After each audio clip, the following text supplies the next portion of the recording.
Sometimes you need to get knocked down before you can really figure out what your fight is and how you need to fight it. Sometimes you need to feel the pain and sting of defeat to activate the real passion and purpose that God predestined inside of you. God says in Jeremiah, I know the plans I have for you. Plans to prosper you and not to harm you. Plans to give you hope and a future. Hear me well on this day. This day when you have reached the hilltop and you are deciding on next jobs, next steps, careers, further education. You would rather find purpose than a job or a career.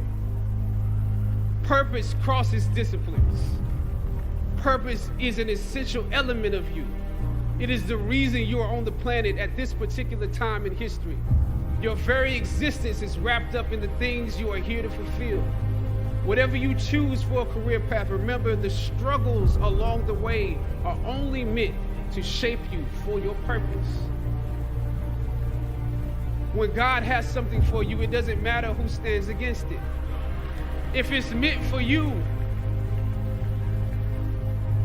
God will move someone that's holding you back away from a door and put someone there who will open it for you.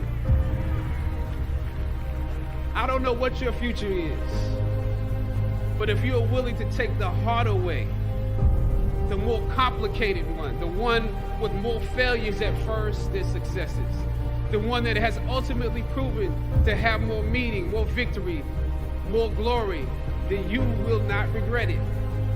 Press on with pride and press on with purpose and appreciate what God has brought you through.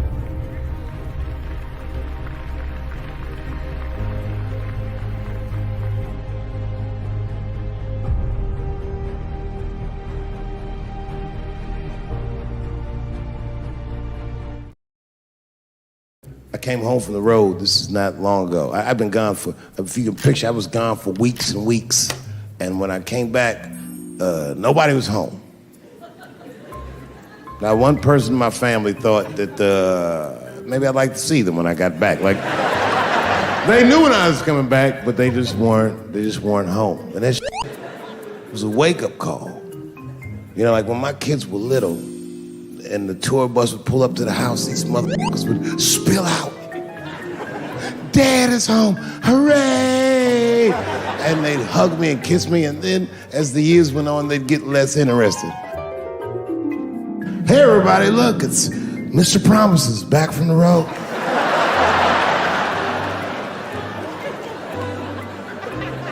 But an empty house, that's some cold shit. And I went into my oldest son's room. I was like, hello, hello. He was gone. And I'd never done this to him before, but for some reason I just did it. I just looked through his shit. Just to see who this motherfucker was becoming. And I found these notebooks and I started going through the notebooks and it was all this wonderful poetry in them. Open the door, close the door, I am so confused. Written with his handwriting. I didn't even know this wrote poems. And then I looked through his drawers and I opened up his drawer and I found this rolling paper. And I looked down at them papers like, oh, that's where that poetry's coming from.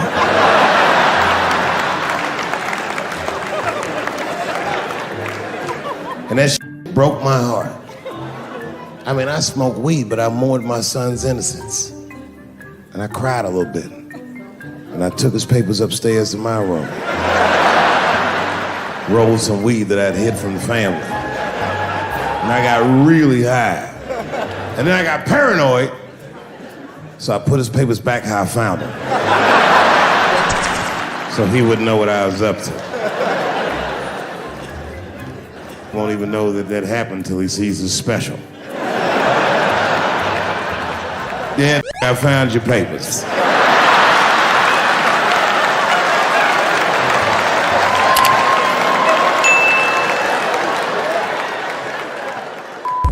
Hey,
Popcorn world.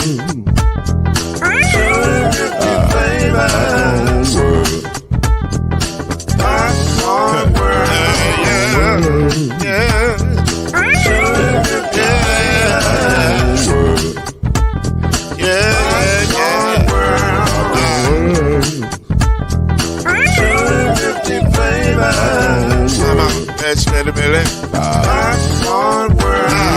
Can I make you move now? Yes, I can. So you can get this move in the back of a can. But you make it round the world when it holds in your hand. Popcorn world. 250 flavors gonna make you smile. 250 flavors gonna make you smile. 250 flavors gonna make you smile. I said popcorn make you smile. Ah. Popcorn world. Popcorn world. Popcorn world. It's a popcorn world. The popcorn world.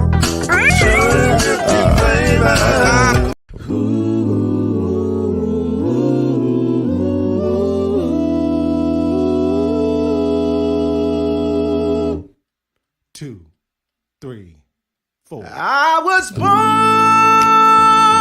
by the river in a little tent, and oh, just like the river I've been running ever since.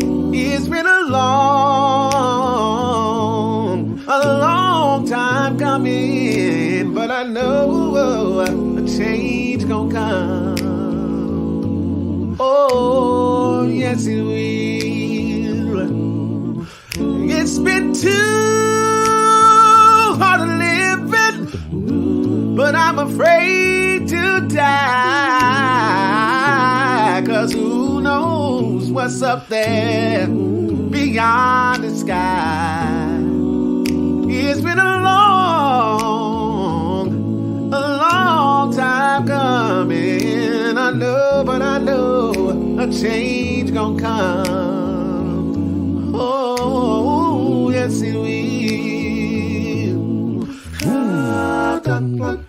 And then I go to my brother, and I say, brother, help me please. And he winds up knocking me back down on my knees. Whoa, there been times that I thought, whoa, I would last too long. But now I think I'm able to carry on. It's been a long time coming, but I know a change gonna come. Oh, yes it will. Oh, yes it will. It's gonna change. It's gonna change. Oh, yes it will.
really don't have time to fool around. Never noise keeps us lined up. No truth divine.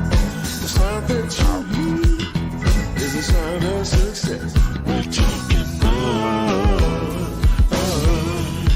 Oh yeah, talking noise.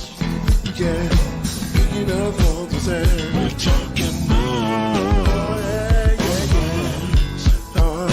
Talking noise. Share it again. We're talking noise.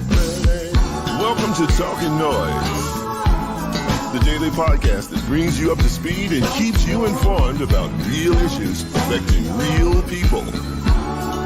With your host, Mr. Talkin NOIZ himself, Lloyd Spence. His beautiful wife, Mrs. Noise, Kenyatta Spence. The ever-informed Brother Noise, Alan Brown. And yours cordially, Uncle Noise, Shake Anderson. Come on in and join us as we reveal and opine today's most pressing issues. Real truth while having real fun. Talkin NOIZ is in your house right now. So sit back and enjoy Talkin NOIZ.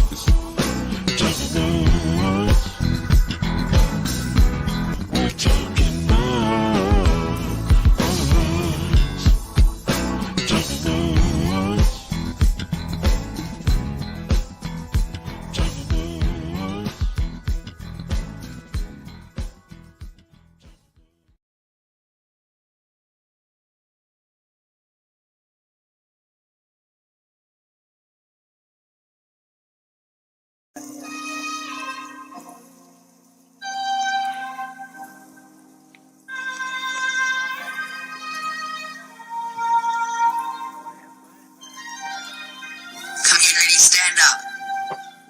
Sharing, loving, hoping, and working together. Growing, supporting each other through stormy weather.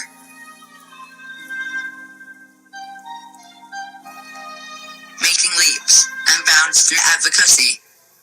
Spreading joy and awareness for all to see.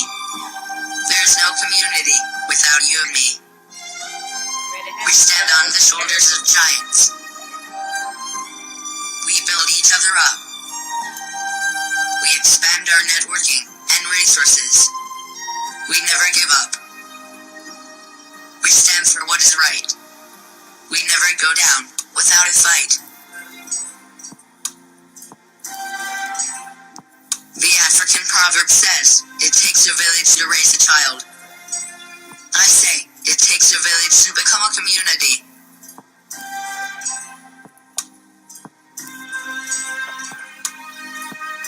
So community, please stand up. We are waiting.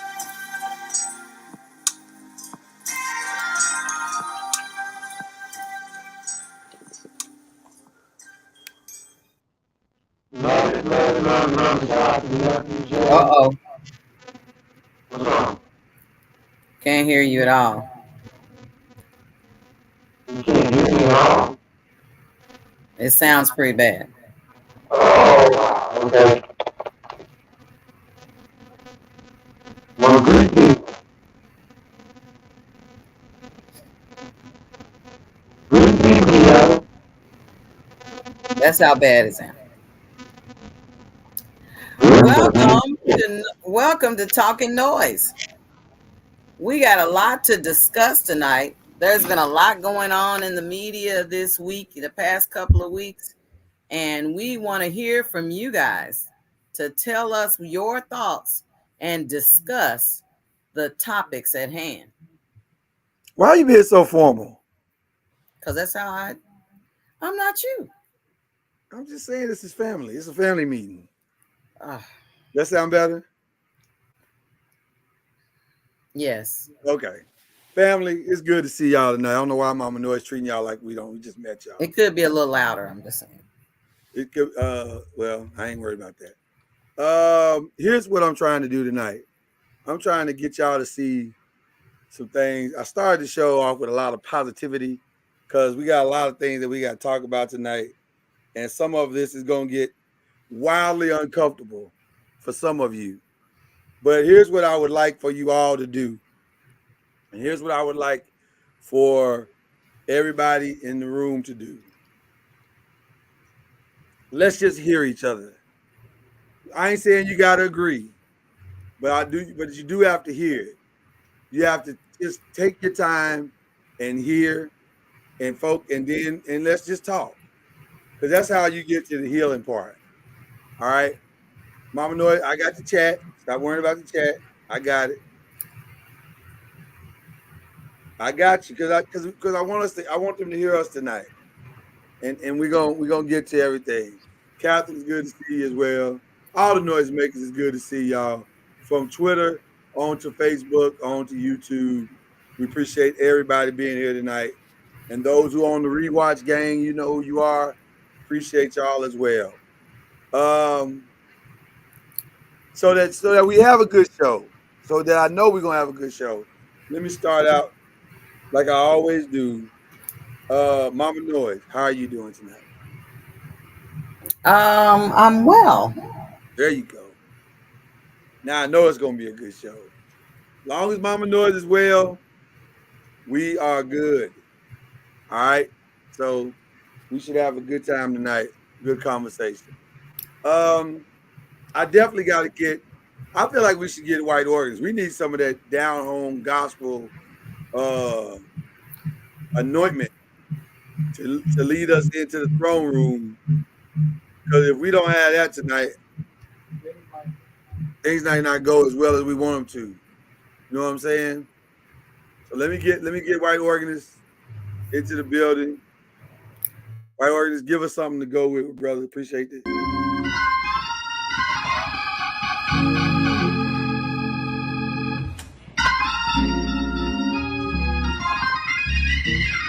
Praise the Lord, saints. Praise the Lord. Listen, tonight's gonna get a little tight, but we're gonna do this together because we family. That's what family do. Sometimes we gotta have a family meeting, sit down, have some difficult conversations, and bring the healing back to the family. So grab your church fans, grab your Bibles, tithes and envelopes, all that. Let's get this thing going like on the weekend. All right?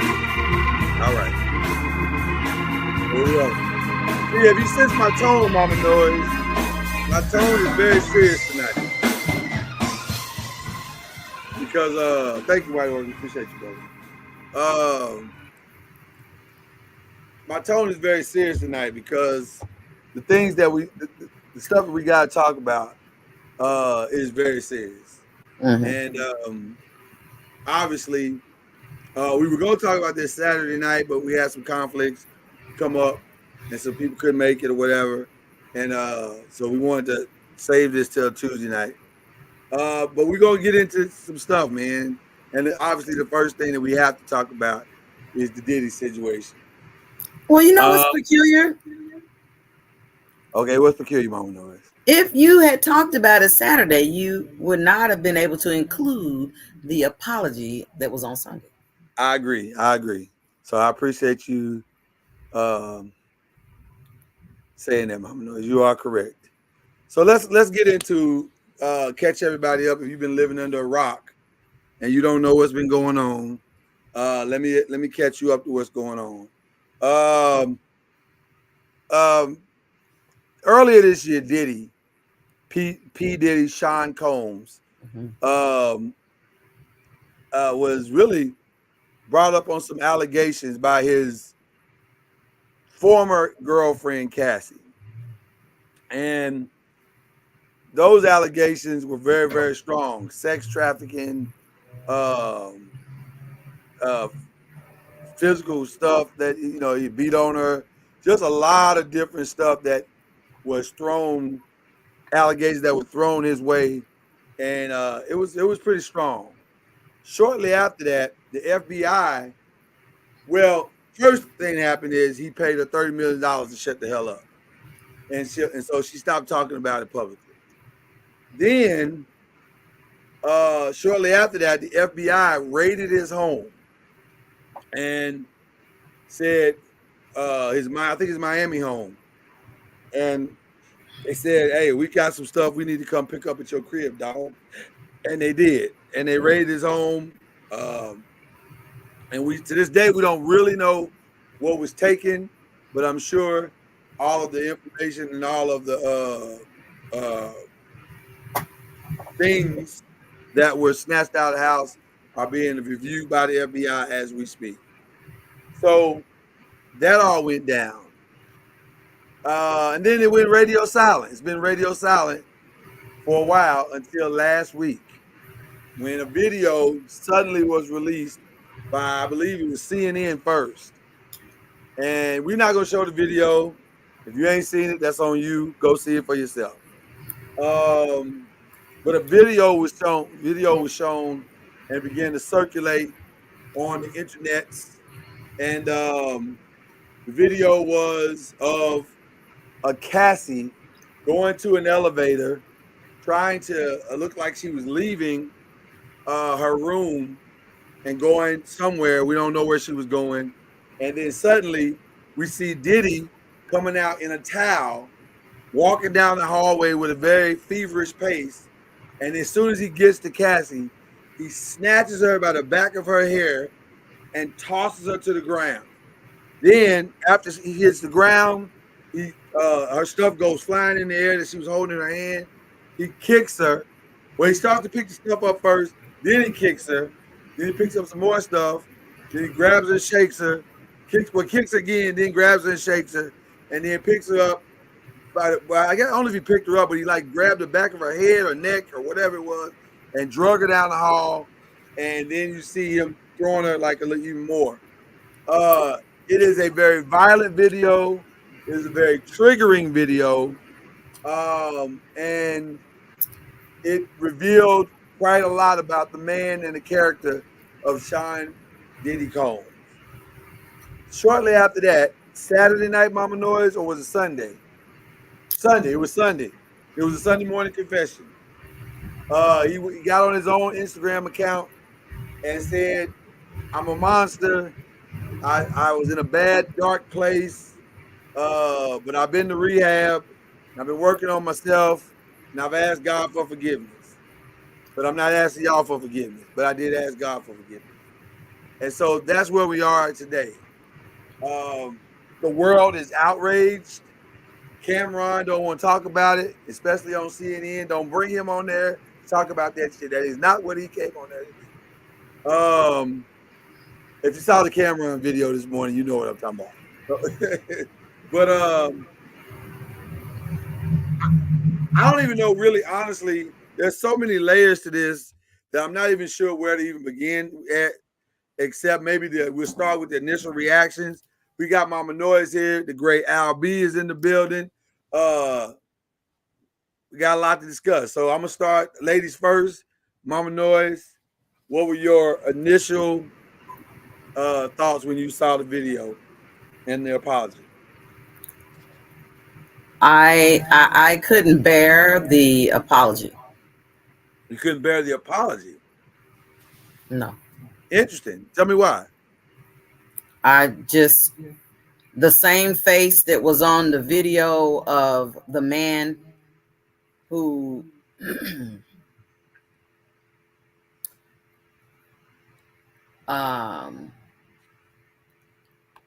who violently I don't even have the words to match up with what he did, but for him to, it just seems like such a marketing ploy for him to show up on a Sunday morning and now he want to say, oh, all this other stuff. And it's like, no, sir, this has been going on for so long and no one has said anything. And this girl, I believe she's been trying to say something for the longest, but you know, everybody would side with him because of his flash and because of his fame and celebrity and money and all that stuff. And so I will tell you, it was very overwhelming. The video was overwhelming. Dare I say triggering. I told Mr. Noise earlier that I was going through I was watching a YouTube TV and they put it was a clip of TMZ that was, I guess they were talking about the video or whatever, but they had the video on loop where you're listening to them talk about it, and the whole time, like in the background, is the loop of the snatching of the hair, the loop of the stomping her, the loop of the, and I'm going, wow, have we just become so desensitized that they can sit there and have a conversation like nothing is going on, like this is no big deal? I'm like, I must say it was quite triggering. I only saw I couldn't even handle watching the whole thing.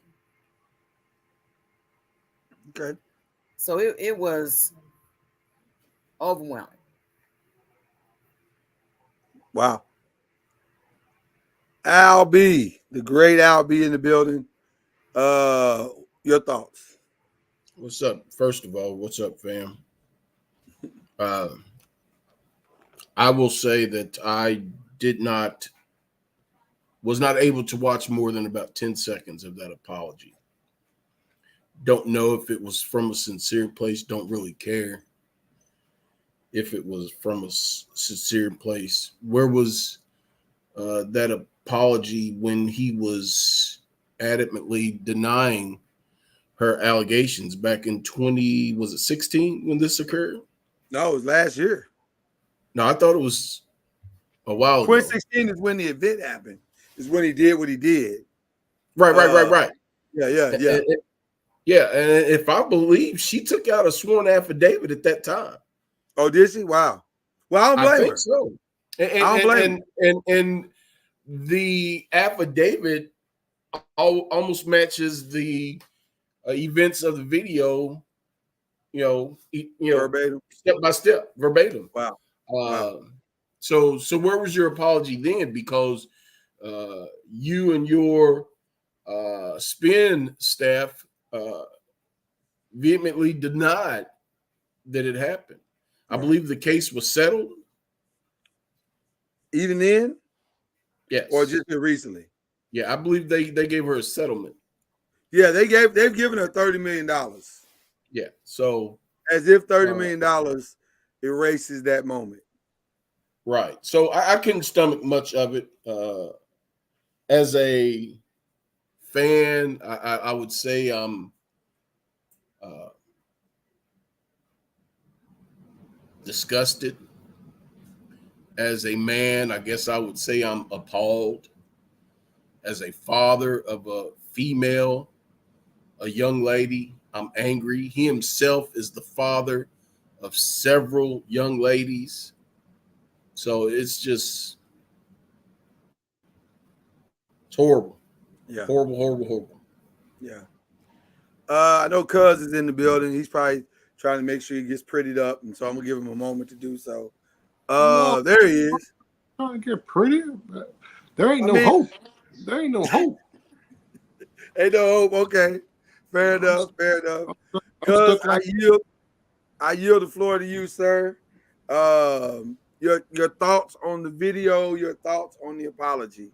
We're gonna open with that and then let the conversation take us wherever it takes us. Thoughts on the video on Diddy, yeah. Is his real name Sean Combs? Sean Combs, yeah.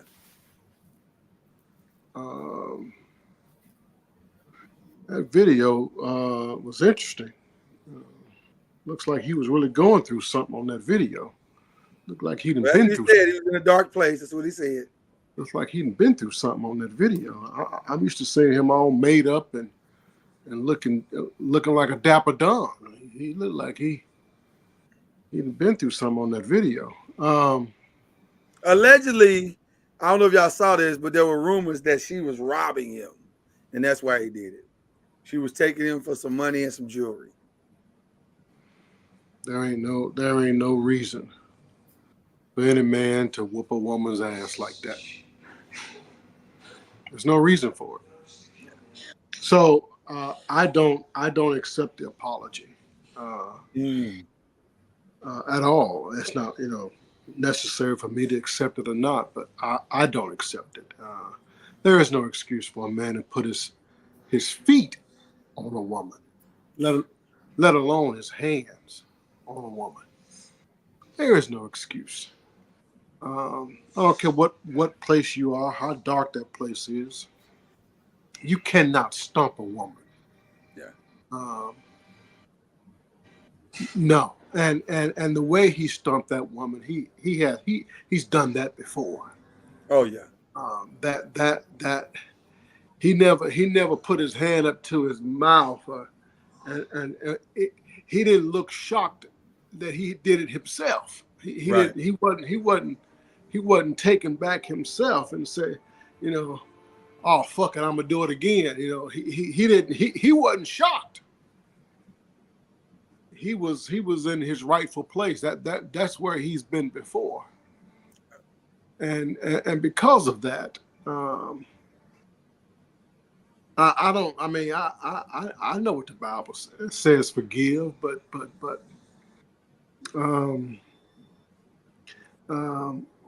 we don't know enough to forgive. He says that he was in a dark place and that he sought help. When did you seek help? You purchased a video in order to do what? To cover up what you did. So you've been knowing about this, and you've been hiding this, and you've been living as if this didn't happen.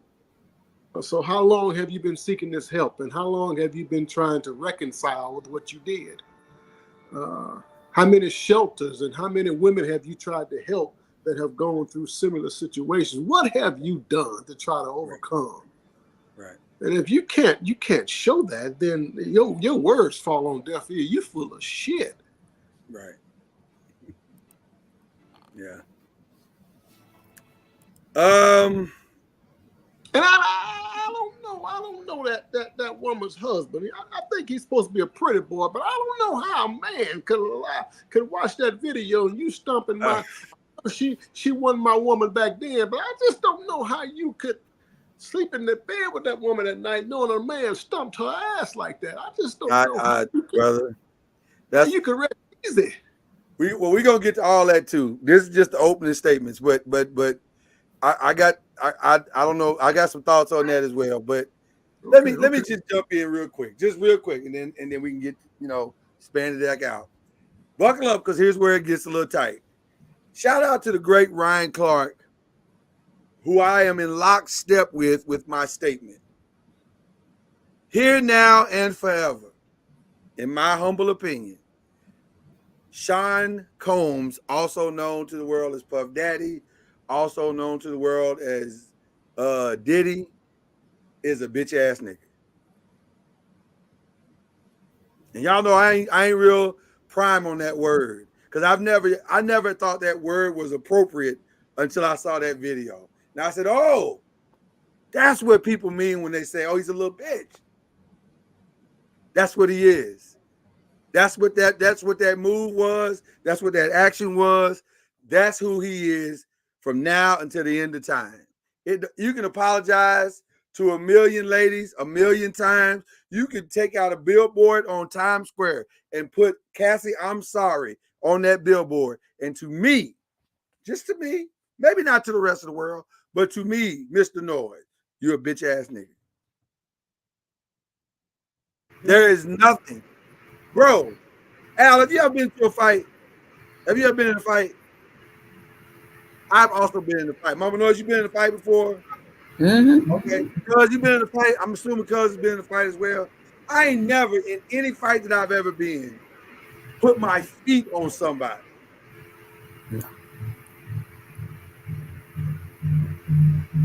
And you felt it prudent to put your feet on a female that you are twice her size. Fam, you're a bitch ass nigga. Like, real talk.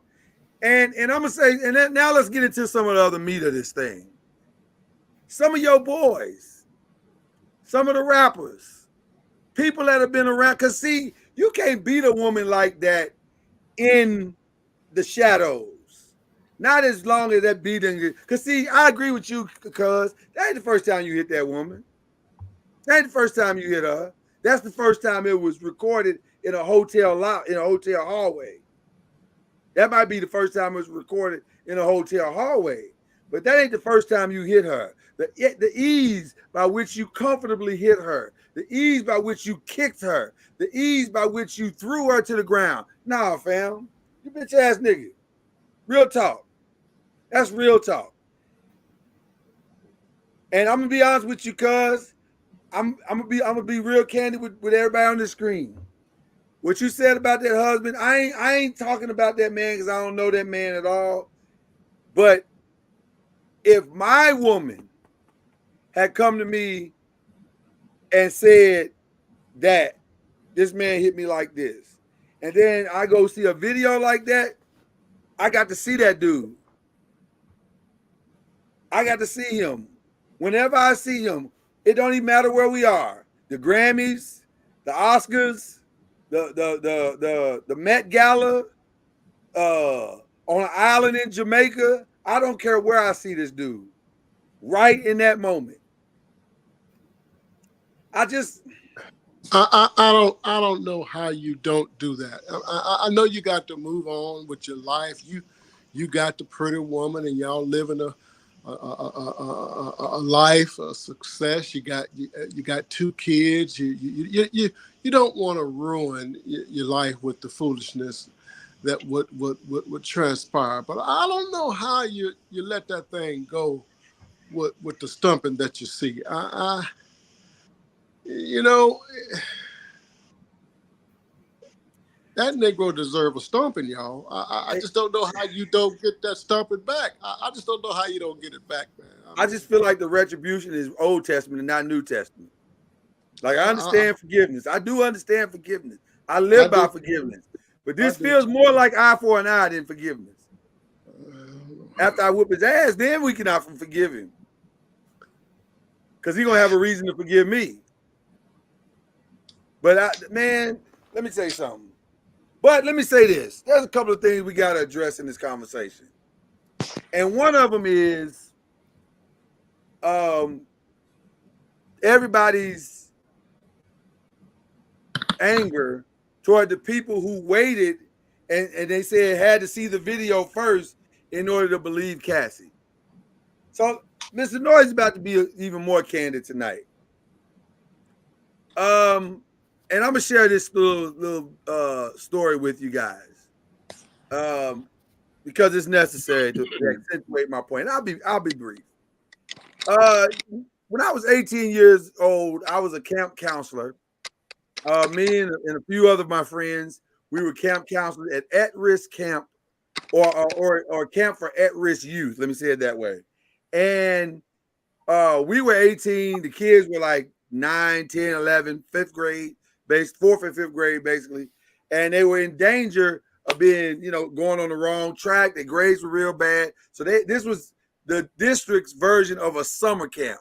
And so they brought them out to this, or summer school. So they brought them out to this camp in a trial situation to make it like summer school, allow them the opportunity to get their grades back up, get back on the right track, break some bad habits, and get life moving in the right direction. So we served as camp counselors out of Creek Park, Al, and did our thing out there. Well, myself and about 15 other counselors out there, we're all out there having a good time, trying to help the kids, grow the kids, but also have fun with the kids as well. And so one of the fun things we do is we play these little pranks or whatever. Nothing serious, like maybe they'd be sleeping, we'd stand them up in the cabin, and while they were sleeping, it was just little fun stuff like that. All approved, by the way, by administration and everything. And it was all fun and games. Part of the camp experience. Well, on the week, the kids would go home on Saturday, on Friday night rather, come back on Sunday. So in the time they went home, one of the kids went home and told her mom that we played the prank. The mom went and told the the ex-husband that some black dudes touched her between her legs. Well, one but two black dudes there, me and another dude. And my boss at the time, who loved us to death because he knew how good we were at our jobs, he came back and said, hey man, we got a serious situation going on and we got to address this. And I vehemently, obviously, denied everything that this little girl was saying. Hey man, we ain't do that. You know us. Mike, you know us. We would never do something like that. That's not right, man. Well, listen, we got to see it through. We got to meet with the parents. We're going to figure out what's going to go here. They want to meet with us first. So I said, hey, I want to be there, man, because I want to speak my piece. No, Lloyd, you don't need to go to the meeting. Let us figure it out first, and then I'll come back and get you that night. Well, thank God the little girl story never matched up with the mother's story. So when they got them in the room together, the little girl couldn't tell the same story that the mom was trying to tell Mike. And it turns out the mom was trying to get leverage over the ex-husband in a divorce case. So she was trying to use us as the scapegoats to be able to say, see, the camp was my ex-husband's idea. See, he's not a good father. He's not a good parent. He didn't send my baby into this situation, blah, blah, blah, blah. But if that little girl hadn't recanted her story, there'd be no noise media today. There'd be no Mama Noise. There'd be no My Life. Would be totally different right now. And thank God I had people in my corner that believed what I said versus what the little girl said. They knew that wasn't true. Plus, I had the proof because it wasn't just myself in there. It was 14 other counselors in there. We were all together. Now, I tell that story to say the story for what reason? Because that thing taught me several lessons. One, don't ever be around little kids under any circumstances by yourself, ever. Don't even play like that. Lesson learned there. Number two, be slow to convict. Because you don't know. If you weren't there and there's not released proof, you don't know. Now, should the alleged victim be believed? Here's what should happen. The alleged victim should be heard. But belief needs to come with a certain level of proof. It has to. Because because once the allegation is made, no good can come out of the results. It doesn't matter. My innocence was very much strong and I was vindicated. But that marriage is destroyed forever. There's no coming back for that. There's no coming back for that marriage. They can't never be together again. Fam, you tried to use them black dudes against me in a court battle? This marriage it was already over. Now it's super over. The little girl looks crazy out here in these streets. There's no coming back from that. So once an allegation of that level is made, it's going to be difficult to put the pieces back together.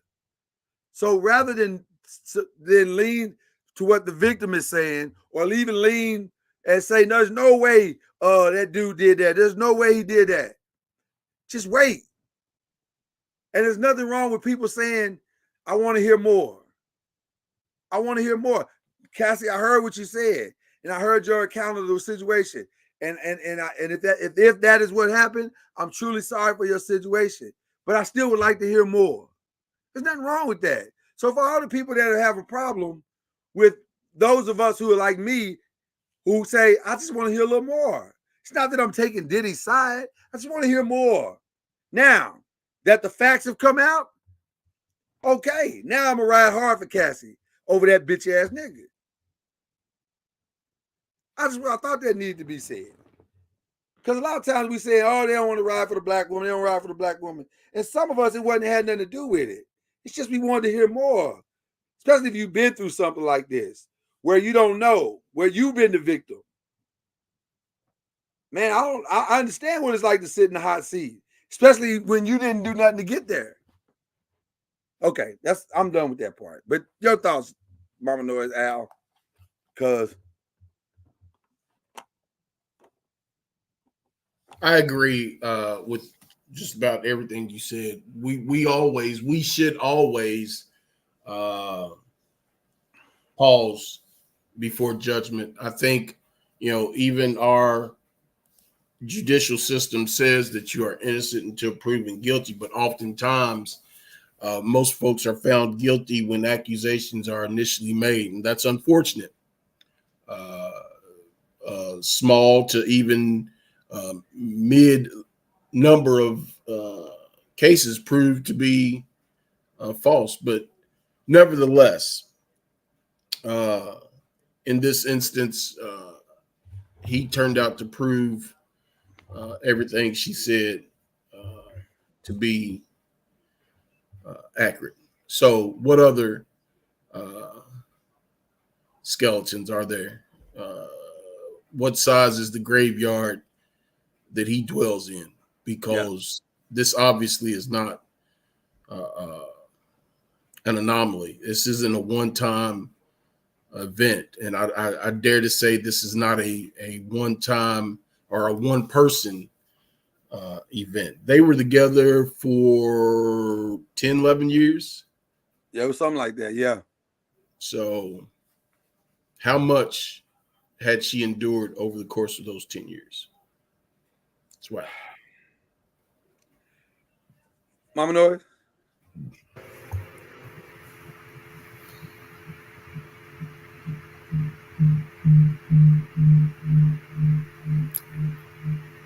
I'm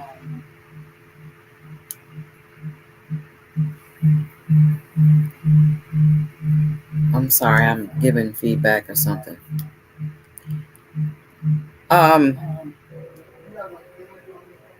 No.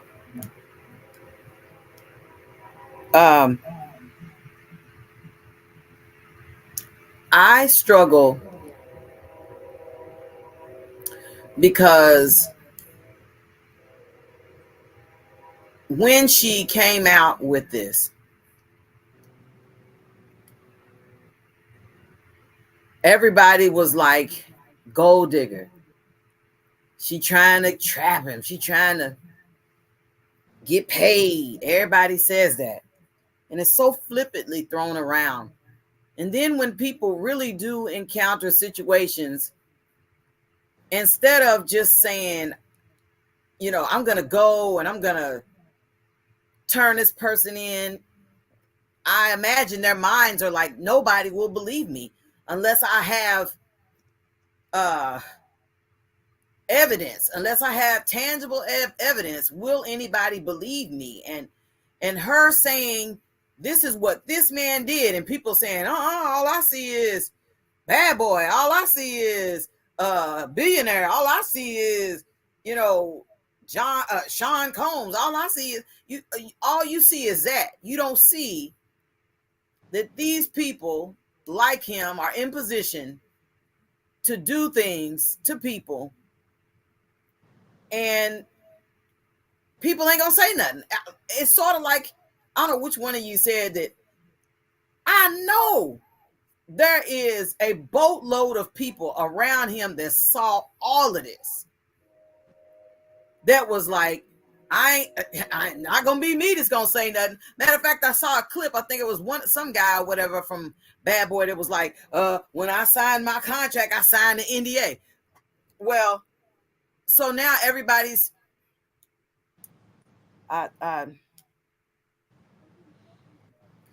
it overwhelms me at the thought of nobody believed this chick.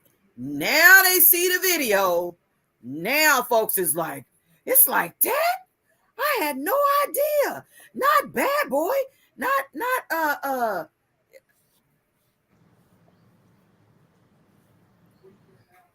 Yeah, I was just going to say criminal activity is not protected by a non-disclosure agreement. So, but when you ignorant like that, right, in that area, nothing personally at the person, but I'm saying most of us don't know our legal rights about anything until somebody says, well, that's not legal, right? And you're like, it's not, because when they tell you, you're just like, okay, I'm signing the NDA. I feel so important. I'm signing this paper, and I got to keep a tight lip. You don't even know your rights. But you just say, he told me that, and I take it for face value.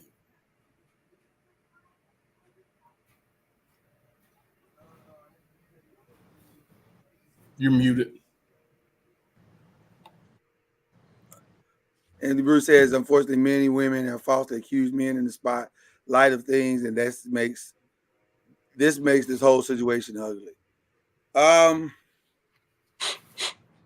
You know what's interesting about that statement? We about to get in the thick of it again. This isn't really a black problem. Here's what I mean by that. I don't see too many black women making false claims. A lot of white women. I don't hear a lot of black men, not black women.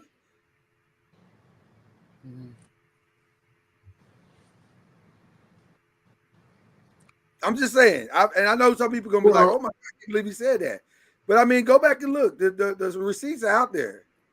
Well, is there some stats? Well, no.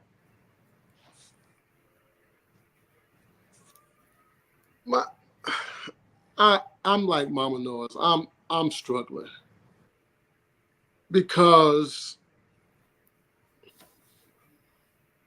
what society has bought into, and not at all a knock against what Al B said, because that's what we believe, and that is you are innocent until you're proven guilty. But what we have bought into is the protection of men in this instance. And because of that protection, so many women suffer. Yeah. And they don't have the ability to prove the negative that is happening to them. So they suffer in silence. Black women or white women? It's not at all. It's not about race at all to me. Okay. It's about toxic male behavior that has the ability to abuse. You have an idiot that's running for president of the United States that has done it his entire life, and he is just as white as the day is long. You have the ability to abuse and use and without leaving a paper trail, or without leaving bruises, or without leaving damage, it's hard for her to prove it. So therefore, she keeps her mouth shut, because how do you go up against, and how do you prove that negative? So they end up suffering in silence and feeling like an idiot. And the system will protect the offenders because she really can't prove it. And that's sad. Mm-hmm. Because there is an offense that can't be proven. Or it's difficult to prove. So has justice really been done? No. Listen. The other conversation that everybody's been asking about is that conversation that why didn't she leave? And as uncomfortable as that conversation is,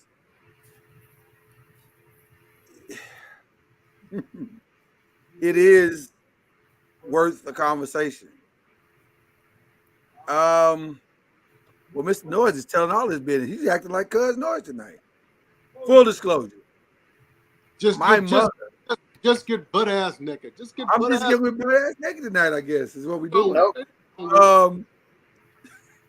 Full disclosure, my mother was, God rest her soul, was beaten by my father when I was a baby, when I was a little bitty baby. And I know this because my mother told me so. And she said 3 months after I was born, they got into it. He hit her. And I wouldn't be telling the story if she was alive, by the way. But but 3 months after I was born, he hit her again. She took me, fled in the middle of the night. She said he wasn't gonna hit her again. That was it. So when I think about leaving or a woman leaving, that is my reference point. Because my mom said to me, I wasn't gonna stay there and just keep getting hit on. So I put a plan together to get out and to get away. And so in my mind, and by the way, my reference point is probably completely unfair to all women. I recognize that.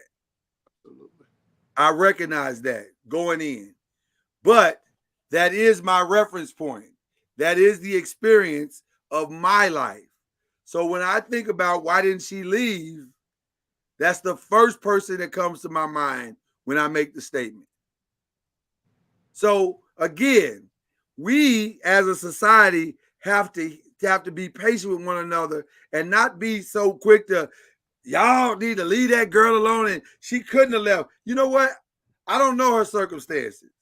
I don't know her financial resources, and I don't know her self-esteem. So I don't know if she could or couldn't have left, because eventually she did leave. I'm saying to you, my mom left. Now, I don't know how many days it took for my mom, but she left. She got out. And I'm just saying that's why and I bring these things up, and I know they're uncomfortable. I know they're uncomfortable, but I bring them up because we have to actually be a little slower to convict others out there societally who maybe have a different experience than you've had. And all of this group thing to just crucify a person because they have a different opinion than yours, we gotta chill with that. Okay. Al, y'all mute Al. Your laptop is not working with you tonight. My bad. I thought I had clicked on mute, but my understanding is that is exactly what she was doing, making an attempt to leave. That's what it looked like in that video. He had fallen asleep, and she had gathered up her things, and as she was exiting, he awoke, and she was only able to make it to the elevator. That's how, if you read the CNN timeline, that's how it's explained. So okay, so that makes sense. So she was trying. Yes, they had gotten into an argument prior. He had fallen asleep, what have you, and she was making an attempt to leave. You know, that to me is an ignorant conversation for anyone to have. Because you don't know the dynamics of how many times they've tried to leave and how many times he's hunted her and came and got her back, and how many times he's threatened her in the process. I mean, so many women have left and felt even more unsafe because they left, because he kept coming. So you just don't know the dynamics of relationships. So that to me is a fool's argument. Right. What if any situation she ran to was far worse than the situation she was in? Right. Exactly. We don't know. So you just don't know. Well, and see, he was, you know, I think that he, I think he's a lot older than her, right? Yeah. Oh yeah. So I mean, he could have been threatening her that if you leave, something's gonna happen to your mama or your family or whatever, because he is who he is. And then, like I said, when you don't know your rights and you don't know that you could just, or you don't know if he's bluffing or whatever, then you take whatever threats or whatever he says for face value. I will speak from experience here, since we're being fully transparent, that Everybody's getting naked tonight. Everybody's getting naked. I was in college, and I came home. I got a ride home from this guy because I didn't have a car, so he gave me a ride back to my hometown. And so he was like, you can just keep my car. I'm gonna drop me off at my friend's house, and you can go over your people's or whatever. And I said, oh, thanks, I could just drive around. So my ex-boyfriend walked up to the car when I was at the stop sign and said, who, I guess this is your new man. And I was like, what? This is just a friend of mine. And that was all I remember. He reached in that window and he hit me so hard, I didn't remember where I was at. I lost temporary consciousness. And so I didn't know what had happened. I was truly, I'm looking for his ass too. I was truly dumbfounded. Literally, I didn't even know. I've got my foot on the brake. I'm at the wheel. The car's running, and he just reached in the window. And I don't know where people are spiritually, but I'm gonna tell you something. I didn't even think I had a relationship with God at that age, like my sophomore year of college. But I'm gonna tell you something. I heard a voice tell me to roll up my electric window, use the power window to roll the window up. And that was the only thing that kept him from hitting me while I'm at the wheel. I whipped the wheel and ran over his feet. And then I went to the police station. By the time I got there, my eye was black. I tried to tell the policeman what had happened, and he wanted to know, did I want to have mediation? I said, what? I just told you that I was, what had happened to me. And all you can say is because I had been in a relationship with him is, do you want to sit down and have mediation? Which is wild to me, by the way. I'm like, why you ain't trying to go over there? So, but then my mind was like, oh my gosh, what if something happens to my grandmother? What if he does something? I'm thinking of all of that. So now I'm saying, do I really want to go and say something? Do I really want to stir it up? Do I really want to go get my cousin them? Do I really want to get this to be an all-out brawl going here? Or do I just want to take my black eye and go back into the night as if nothing has happened? Because I don't want the smoke. And I don't want the smoke for my family because, I don't know. You don't know what people are capable of. That, if he got jealous of me driving somebody else's car and I ain't even with him, I don't know what he's capable of. So I'm just saying that she could have been in a place where she was like, look, I don't know what this dude will do. If he said, I'm going to do this, I'm going to do it. You see what I did to so-and-so. You see what I did to blah, blah, blah. You don't try to leave me. I'm going to try to, it could have been a bunch of mind games, but to the point where it was so believable that she was like, I'm forced to stay here because I can't handle the repercussions. Mama Noise. Go ahead, cuz. Go ahead. In most of those abusive relationships, the mind game started way before the abuse started. Mm-hmm. So they already know what they can do before they ever start whooping on your ass anyway. So they've already tested the waters of your triggers and your buttons and what you fear and what you don't fear. So the mind game has already been played. So believe me, once he starts whooping on you, he knows what to bring up that you're fearful of, what you're scared of, and what you will and will not do. That's the whole relationship between a pimp and a prostitute. Exactly. If you study that out, Exactly. That it says that most pimps beat a prostitute. That's the control. And then run bathwater for her. Mm-hmm. And the play is to psychologically create a bond of connection that, yeah, I'm the guy that whooped you, but I'm also the guy that healed you. Mm-hmm. But now you don't know whether to love the broken part of you or the healed part of you. Right. Psychologists call it Stockholm syndrome, where you fall in love with your captor. And so that's the part where I have to, and that's why when some people are asking the question, why didn't she leave? We don't understand. We don't all understand the depth of the psychological part of this relationship. So I think we got to have grace for those who don't get it. It's not an ignorant question because some are stronger than others. It's like what Lloyd said.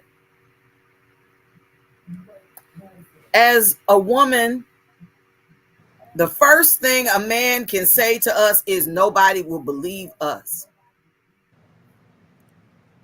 If we don't have bruises, cuts, then it's our little word against. Now, you would say, on the other hand, well, it seemed like they always believed the woman. The woman will tend to, in this situation, she will tend to believe that if he says, ain't nobody gonna believe you, maybe they won't. Then what I'm gonna do? Then maybe he'll follow through on all those threats and stuff that he said he was gonna do. Diddy's a person of power, a person of influence, person with money, person who when you look at the documentary on his backstory of his father and all this stuff, who actually comes from a gangster lifestyle or whatever, his father or whatever, all of that stuff. Well, you see what happened to so-and-so, you see what, and then you just be like, I feel trapped. What are you going to do?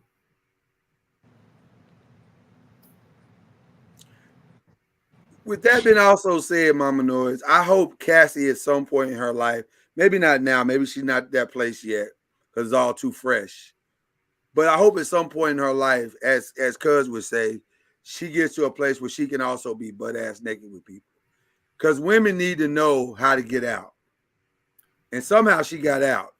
And I think it would be beneficial to a lot of women to know how she got out. I wish my mom would have talked more about how she got out to other women, because you got to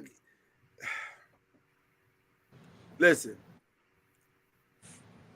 If you out there and you're watching this tonight and you're going through something similar, let me tell you something.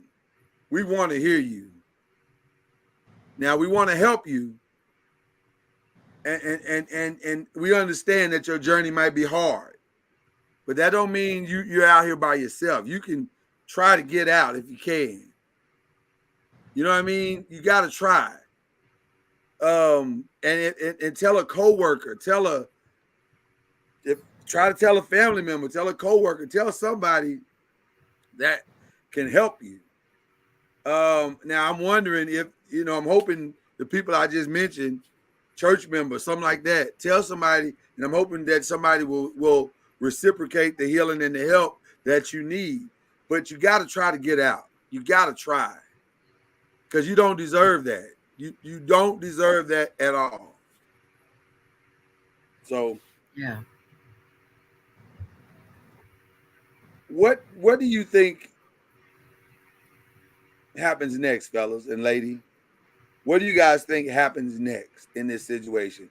Does the dam break now? Well, first of all, I think we can all agree it's a wrap for Diddy, for Bad Boy. All that shit's over with. That's over. Ain't no coming back for Bad Boy. Ain't no. I just wonder how it's all gonna end. I guess is the real question. Like, is he gonna? Because I saw the LA County release that the statute of limitations of filing a criminal charge against him have far gone. So that's over. They can't do that. They can't bring up charges. So what can they do? What can be done, or how do you stop a guy like this?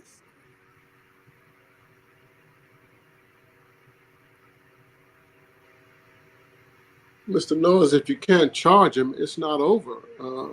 He will continue to be a success. How will he be a success?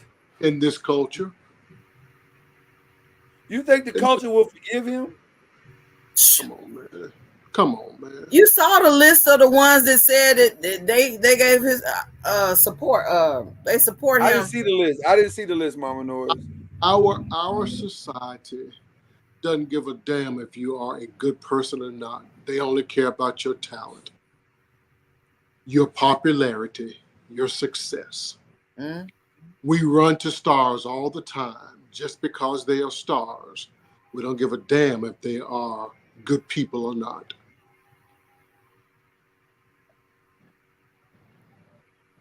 Come on. But R. Kelly's done.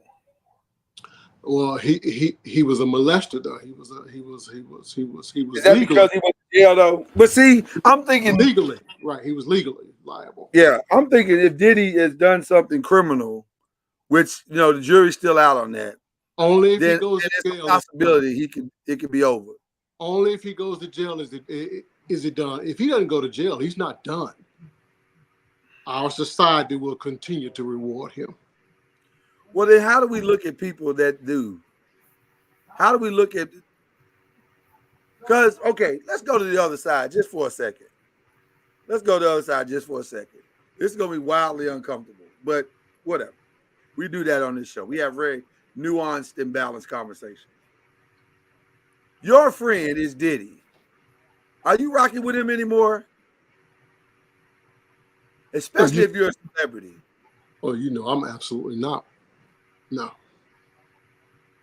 Not me. Would you come out and say something?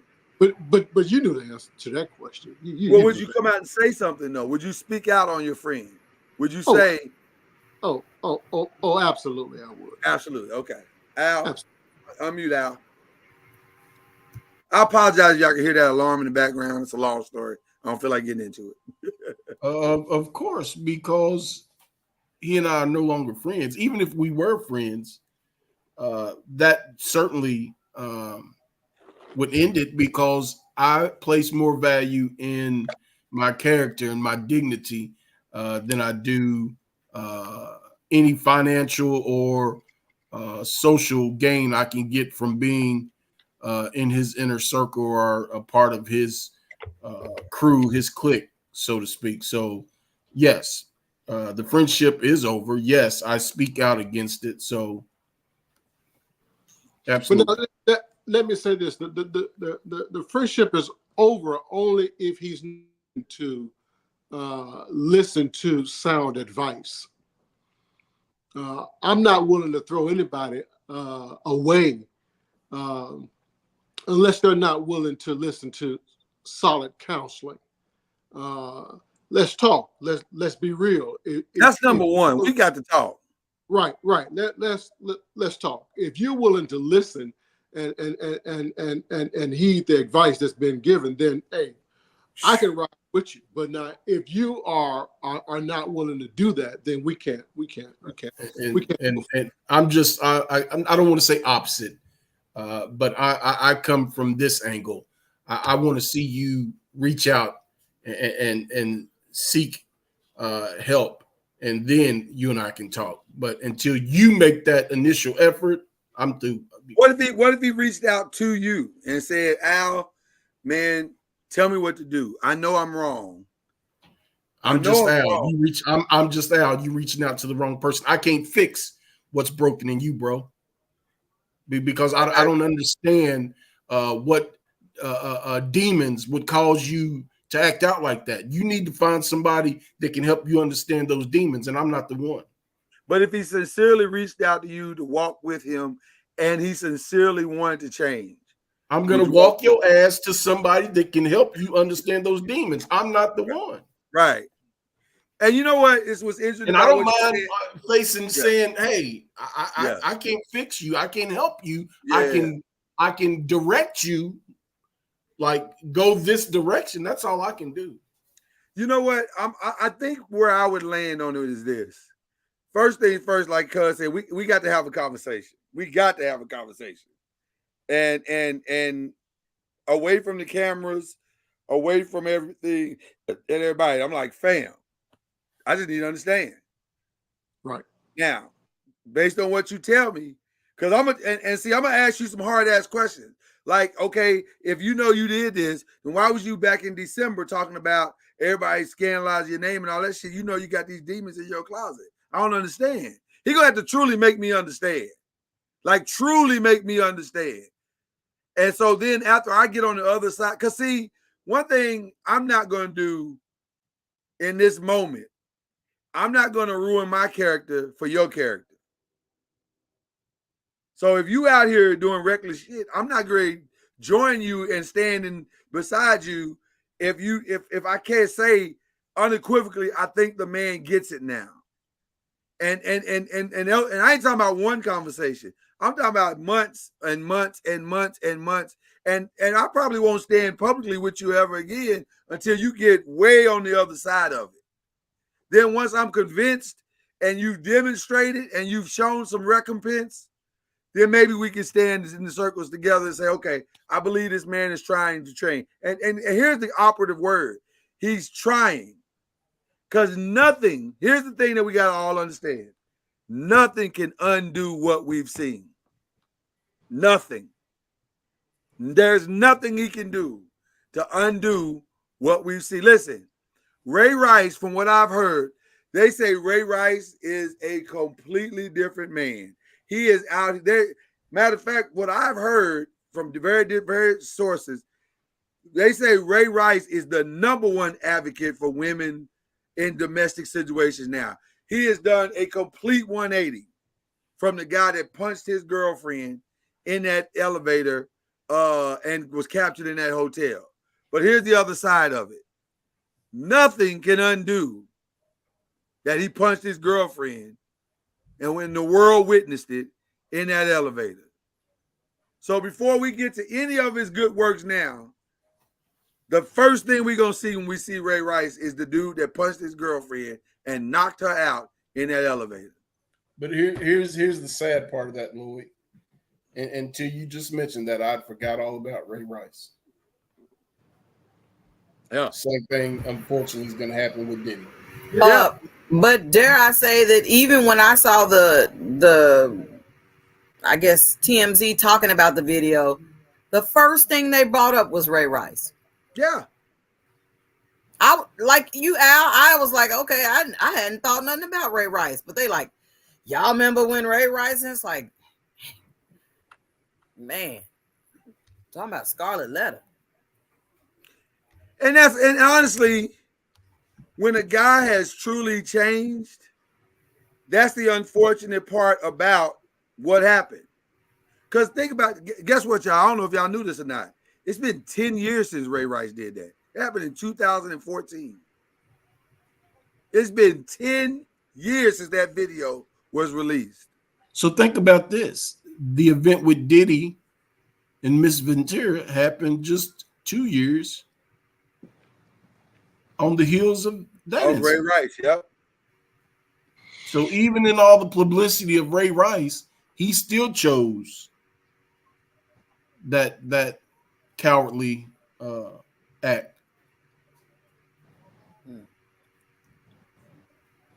Cuz, is there a path back for the guy for you? Is there a path back? You said not seeking counsel. I would never say that a person is not redeemable. I believe that anyone can overcome their demons, and I wouldn't make anyone's demons about me. It's not about my character. Your demons will never affect my character. Me being seen with you and talking with you won't affect my character. My whole purpose for talking with you and trying to help you through your walk is so that you can be a blessing to somebody else on their walk. And that's the whole purpose for any of our struggles, really, so that we can use them in order to be a blessing. And if he can see that, then he can come back. When we make our struggles about us, that's when we continue to struggle. Yeah. So I have no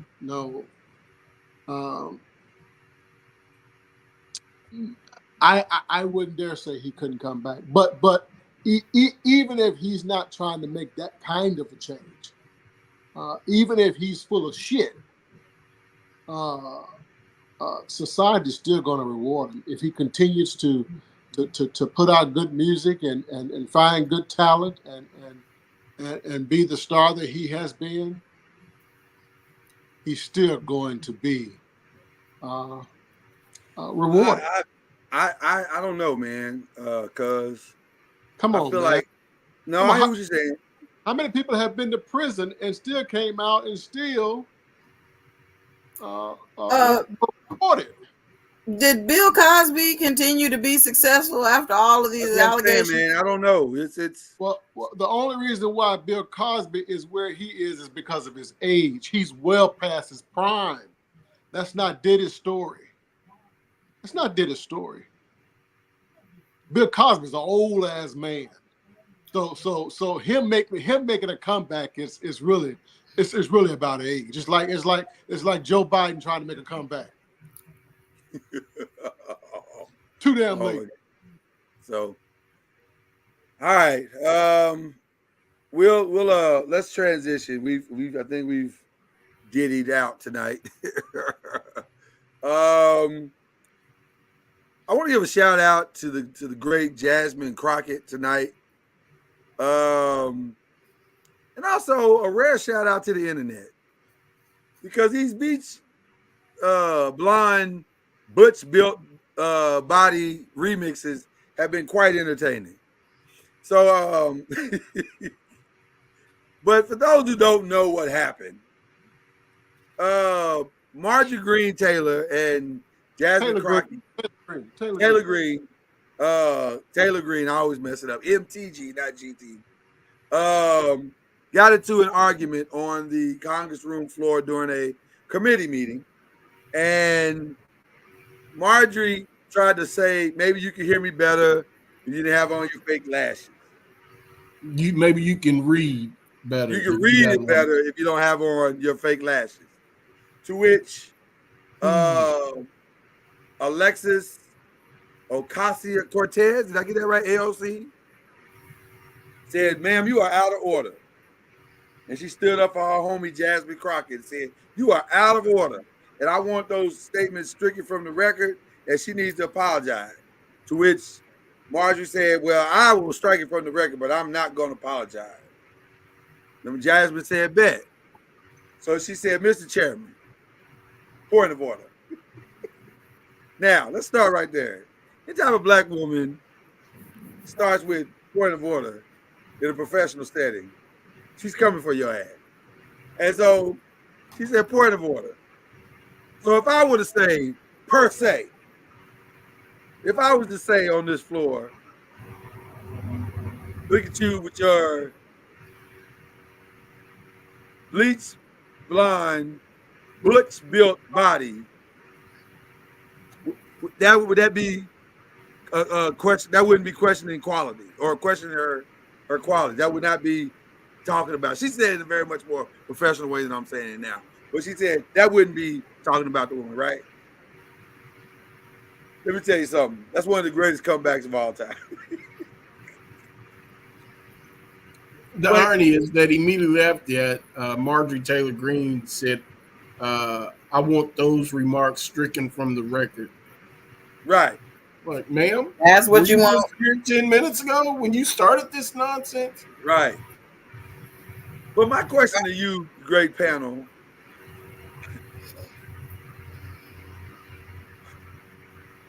first of all, I'm still trying to understand, were there any black men in the room? I'm just curious. There were some black men in the room, Al. At least one. I forget his name, what state he's from, but he's had a bunch of verbal altercations with what's the clown from down in Gates? Okay. Yeah, he and Gates have clashed verbally several times as well. But he didn't say anything in this situation. He did, but AOC Too was much confusion. loud. AOC was louder than he was, but you can Gotcha. hear him. Okay. In the background. So, because that was the question that came up: where were the black men? Why ain't black men defending her? And honestly, I haven't seen a lot of black men online defending her, Jasmine Crockett, which is interesting. So do white women feel like they can do this because black men ain't gonna say nothing? I don't. I think it's unfortunately because of the leadership we had nearly 8 years ago that people feel empowered to say things in any atmosphere. It saddens me that our politicians have stooped to this level. One thing we used to pride ourselves on is having decorum. We could debate, disagree, but it wasn't tasteless like it is now. Right. And there's been instances, but now it just seems like every day they're unable to get anything conquered in that particular committee because of constant bantering such as this. And that is a sad state. And it's so unfortunate. Like we always say, you always say on this show, precedent has been set. And this is going to carry on for years and years and years to come. By the way, a lot of people try to say this is a result of the Trump administration. It is not. It has escalated during the Trump as a result of the Trump administration. But this is part of what President Obama went through as well. It's been going on for quite some time, this foolishness. But cuz, I love to hear your thoughts, sir. You and Mama Noah.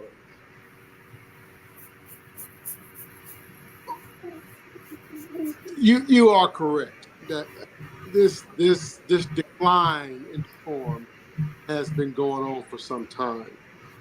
But I would say it definitely has escalated under Trump, right? In part because of the mega movement that gets their talking points from. Can I pause you just before you get going, get rolling, just to say this? I'm still going to attribute this to Donald Trump because during Obama, the birthism and all that crap, and we had never witnessed somebody stand up in the middle of a State of the Union address and call the President of the United States a liar. Liar, right. I'm sorry. Right. Thank you, Plus, for yielding. I appreciate that. Yeah, but don't do that shit no more. I definitely won't make that a habit because you from Mississippi. I understand. I'm right. Oh, what?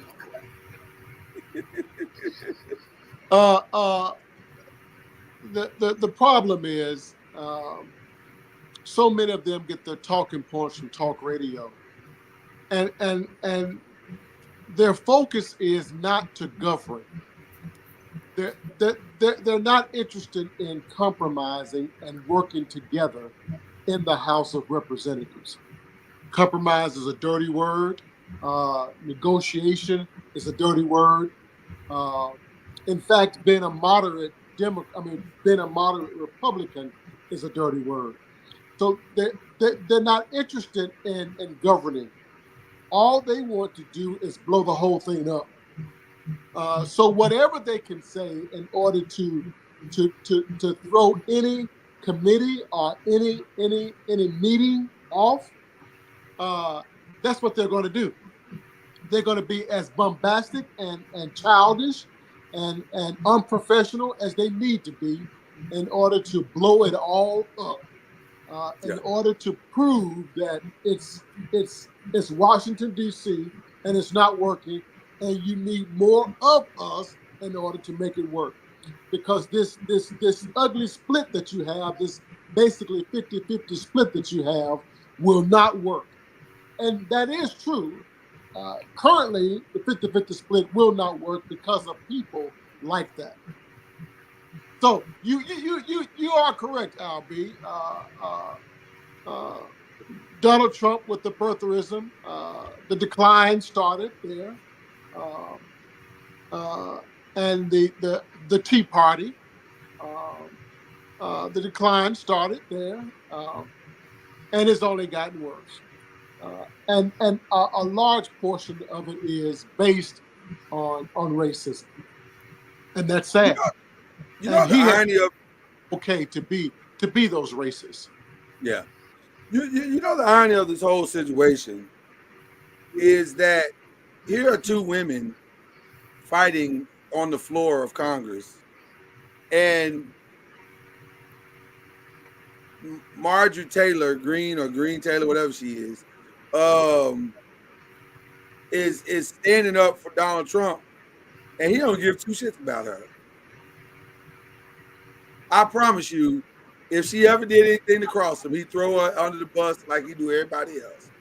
You know, it's funny how people think they're a part of the club, and they really ain't a part of the club, and they don't even know it. Well, he only cares about her because she's able to deliver votes for him.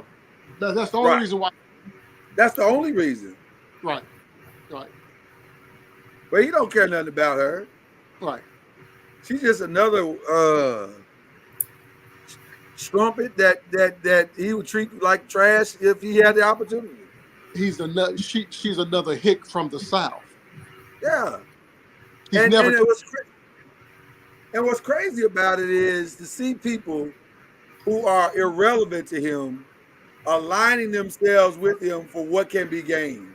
It is a fascinating exercise in futility. Well, it's all about power. But she ain't got no power. She has no power.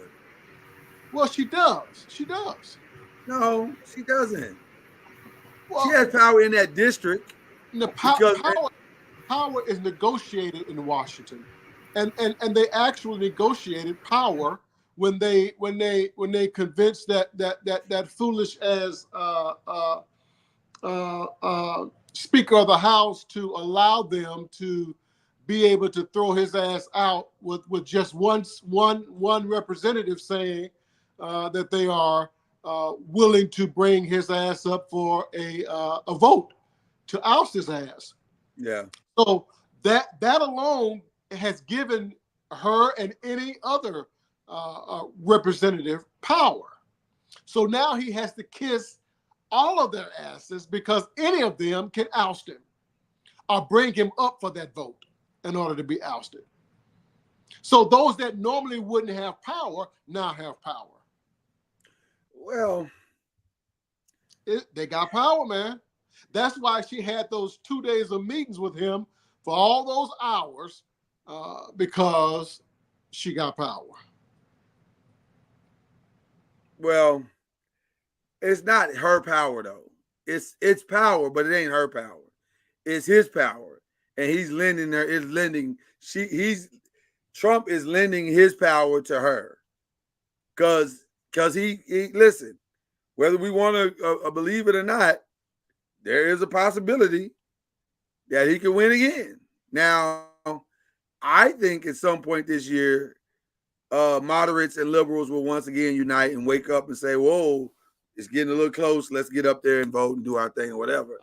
But still, he still has the influence over enough to help her and get the leverage she needs. So I understand what you're saying. But I'm glad we have people like Jasmine Crockett in the office who are not having it, who are going to stand up and say what needs to be said, who are not afraid to stand up and say what needs to be said. Sometimes I think the Democratic Party is a little soft. Sometimes it's like, I ain't saying we got to go. I understand what Michelle Obama's saying, when they go low, we go high. But when we go high, we also have to go strategic. And we got to be smart about how we approach and attack back and say what we need to say. We can't just let folks say whatever they want to say, however they want to say it, and do whatever they want to do, however they want to do it. I think that's important for us to be bold in our response. That's the thing that I liked about Jasmine Crockett's response. It was bold, and it was as bold, and it was classy. You know, she just said what she said and left it there. And so I think we gotta be, you know, as bold as Democrats as the enemy is around us. So that's just my thoughts on it. You know, Mr. Noise, I would say this. I'm proud of what Jasmine Crockett said. As a black man, I stand with Jasmine Crockett from down Texas. But I would have done it differently, to be honest with you. Would you? What would you have done? I think we are giving too much power to the foolishness of those that would say ignorant shit. And because she takes pleasure in being that ignorant ass. Yes. That's no different than the I almost said, oh shit. That's no different than the white guy in Florida that called me that nigga when I was at the gas station there in Pinellas Park, Florida. He was barefooted, no shirt on, head was greasy, and they're buying him some cigarettes. Living in a trailer park next to the gas station. You understand what I'm saying? Yeah. But he was that kind of a person, but he felt it necessary to call me a nigga. Now, I could have allowed that person, I got some other words I could call him. Right. I could have allowed that person to get a rise out of me. But I didn't. We got to stop giving power to those that are ignorant. Now, I know this is a different setting. This is Congress. She has a microphone. Cameras are on. I get it. But she takes great pleasure in being that buffoon. Very much. And we are responding to that buffoon. Giving that buffoon more airtime. What would you have done? Would you have just gotten up and walked out? No. I just would have basically told her, you know, you sound as ignorant as you are, and kept it moving. Yeah. And instead of, you know, going, you know, I want to withdraw and I want to pull it down and hold, lady, you can't do it. Because she sat back and she almost had a grin on her face. She was pleased with what she had said because she got a rise out of it. Right. We got to stop giving them that power over us. You're just an old. I ain't gonna say the word I want. Hence her response to AOC. Yeah. Are you offended? Are you offended? There you go, Albie. That's the kind of shit I'm talking about right there. They take pride in offending us. No, bitch. Couldn't reel that one in. Reeled it in. Let me see. Now you said you would have done something different, but look here. Look what just happened. And I understand. No, I get angry at us getting upset about them. We got to stop giving them that power. I don't disagree with what you're saying. I think in the moment that's easier said than done. It is. Because you're trying to embarrass me on national TV. I don't disagree. And so I feel like I need to respond on national TV.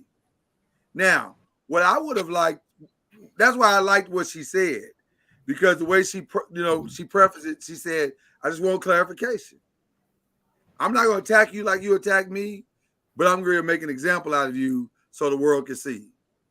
And we've gotten way more mileage out of beach blonde butch body than we have out of fake lashes. So the difference is you're trending. You've been 3 or 4 different remixes.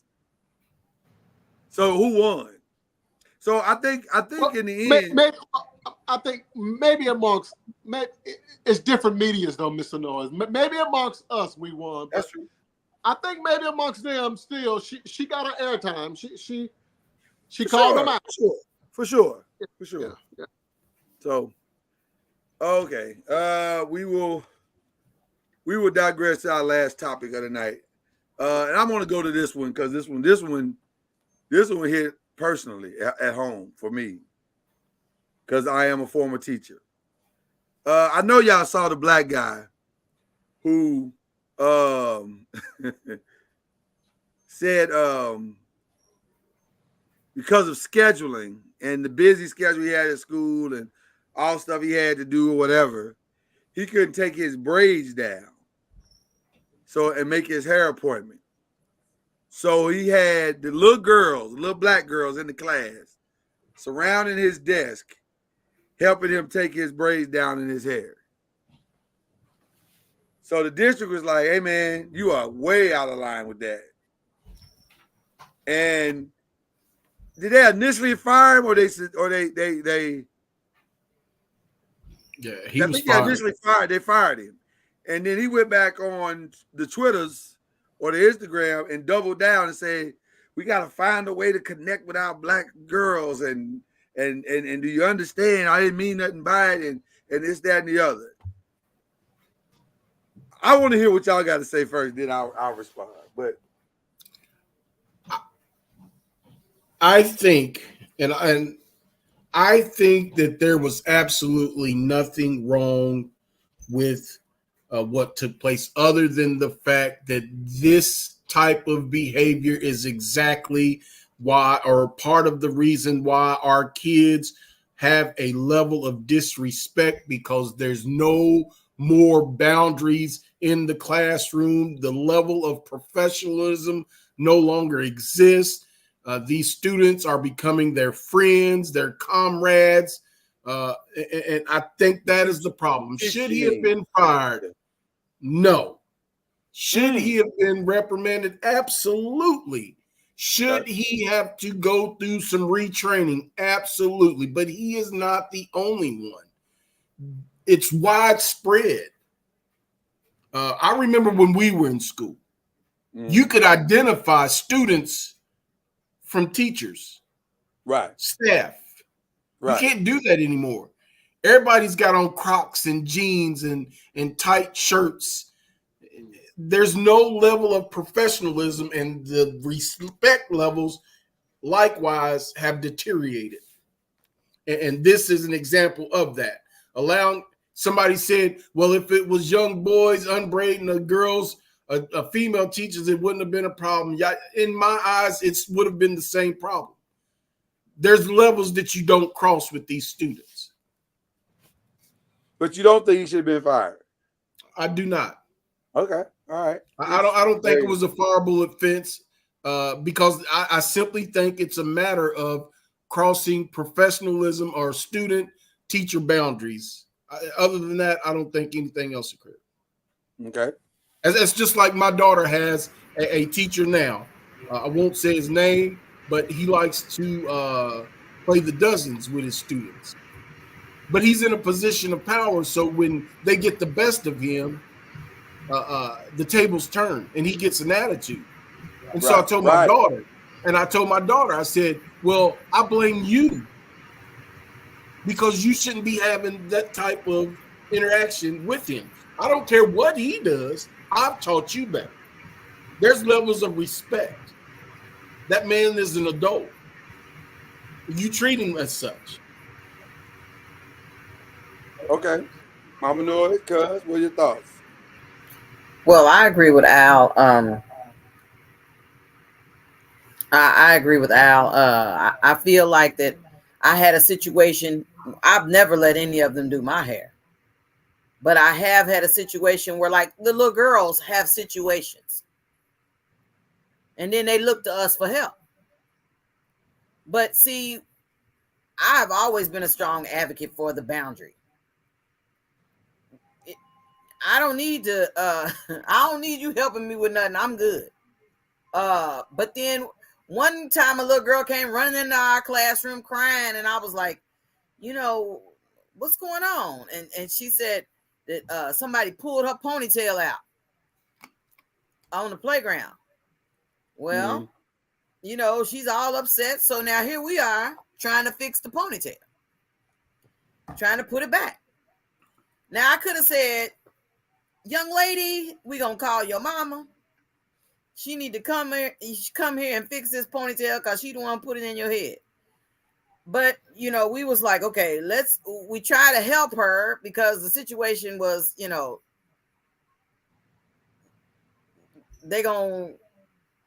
you talking about the dozens, they really gonna get her because of this ponytail missing or whatever. So we try to help them, to me, almost like a parent would.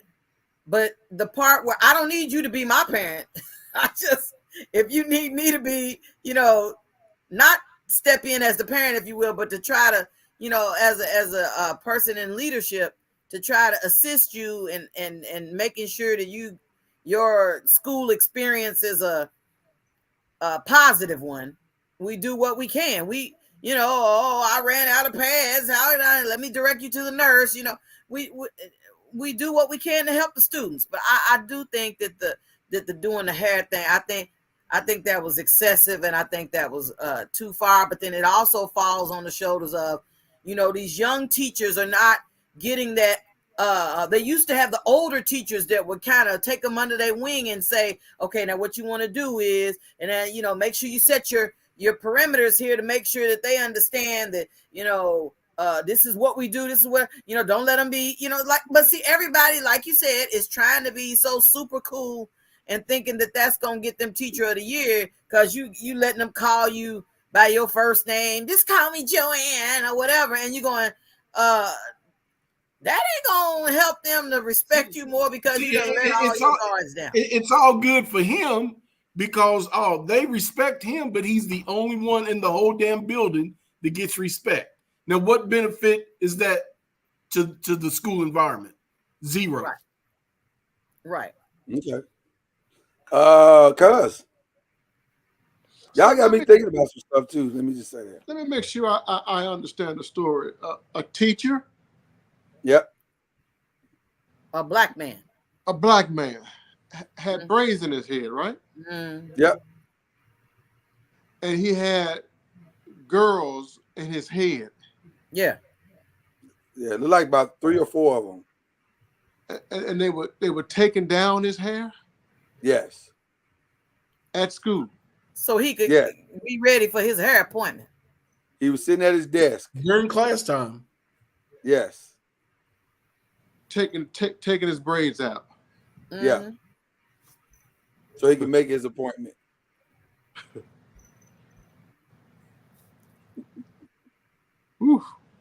Okay, so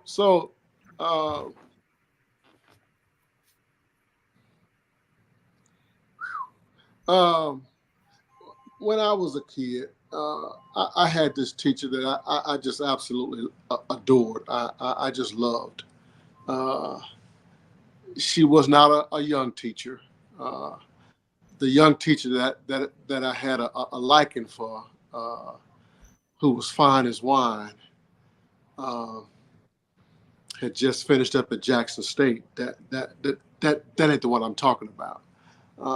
The one, my favorite teacher of all times was Mrs. Cotton. Mrs. Cotton was a older lady, but she was a lady. She was a lady. She was a lady. She was a prim and proper lady. And Miss Cotton used to invite me over to her house on the weekends to do yard work. I was a student, and I would go over to her house and I would rake leaves and cut the grass and do yard work over Miss Cotton's house. Miss Cotton had a husband and kids, but now wait a minute. Invite me over to her house to do yard work. And that was never anything. Doing yard work, Mama Noise. What? That was, He's just doing yard work. No, what was she trying to set you up like Miss Parker? I mean, what kind of situation was that? Never anything strange going on. It was just she would pay me to do yard work at her house. But Miss Cotton knew that I absolutely loved her. She was a lady that loved her students as a black woman in Jackson, Mississippi. She wanted the best. Oh, she was black. Oh, she was black. Yeah.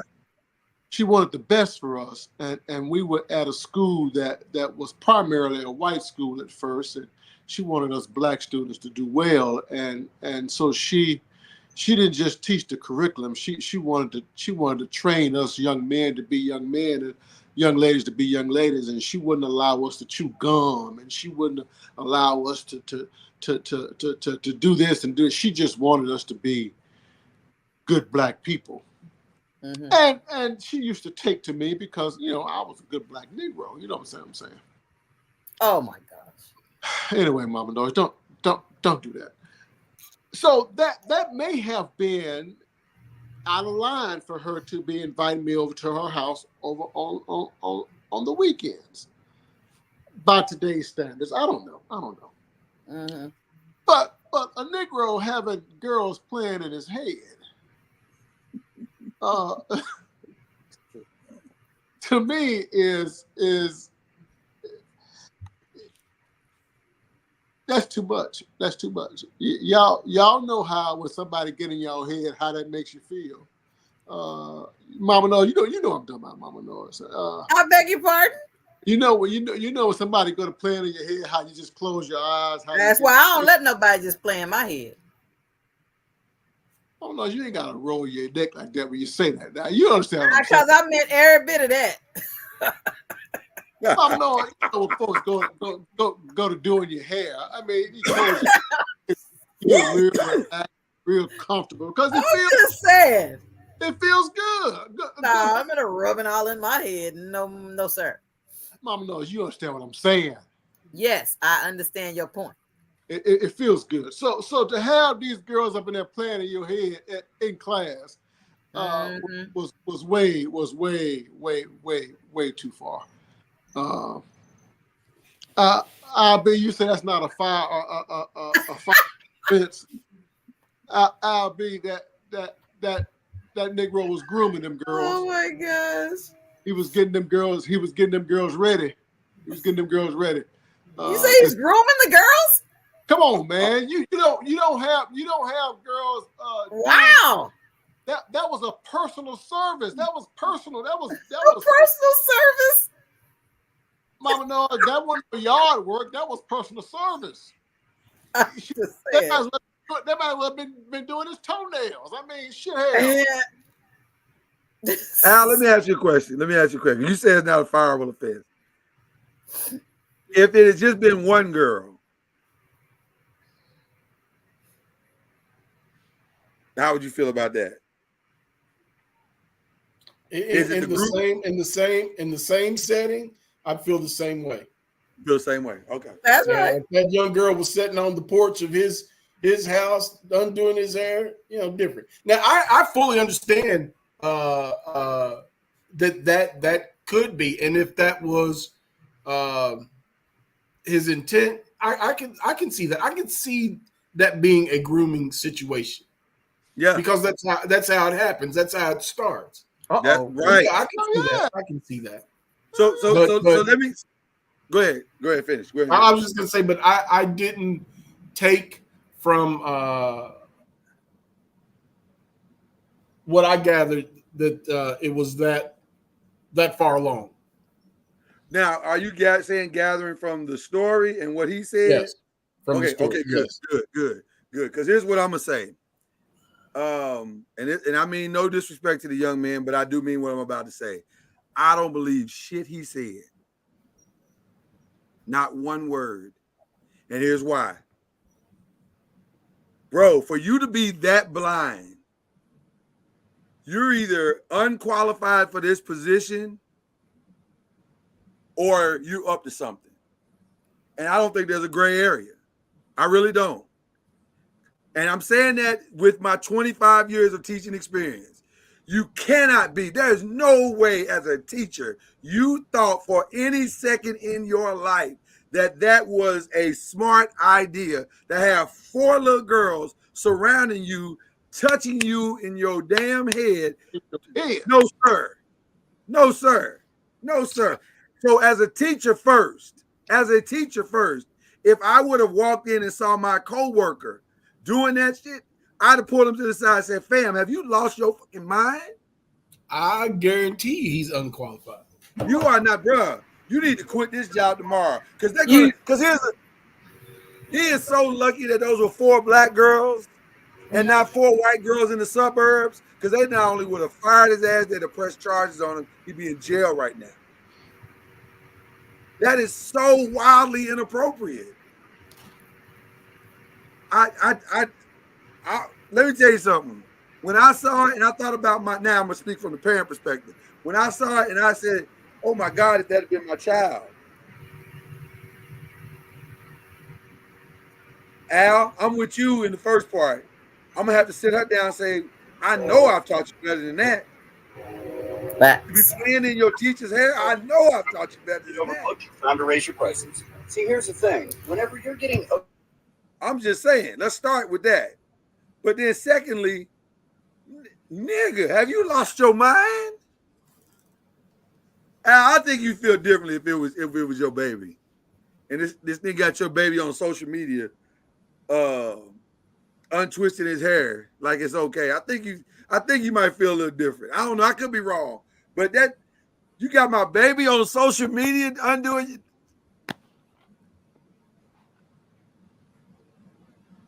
Y'all that familiar with each other? Y'all know each other that well? To where you because they sure enough gonna feel a special bond with you after doing that. So you taking them right along. I got news for everybody that's watching this show tonight and watching it on the rewatch. He can never discipline those students again. Never. Nope. He's lost all of that credibility. Because, bro, I did your hair. We buddies. You the homie now. Yep. Just like you said, Al, your story was perfect. Once we start talking about each other and we shooting the dozens and all that stuff, the teacher-student bond is over with. You the homie now. Yeah. And once you're the homie, that's a whole. But why are you the homie? Are you trying to lower my defenses so anything goes? I ain't feeling that, bro. That exactly. Bro, I ain't gonna lie to you. That got me. When I saw that as soon as I saw that video, I was like, this nigga's crazy. Yeah, unfortunately, that profession is just like every other.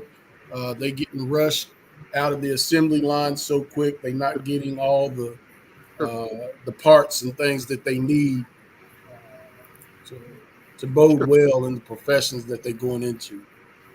And Al, you said something that was really powerful, and I've been out of the profession for quite some time now, and away from the classroom for quite some time now. So I don't know what the atmosphere of the culture is. So if you tell me, because you're right there, so if you tell me that's the norm now, but I do believe that it is kind of norm, because my children ran into a couple of teachers that were trying to be their buddies and be the class friend and all that stuff, and we had to check them on that. I said, my child don't need you as a friend.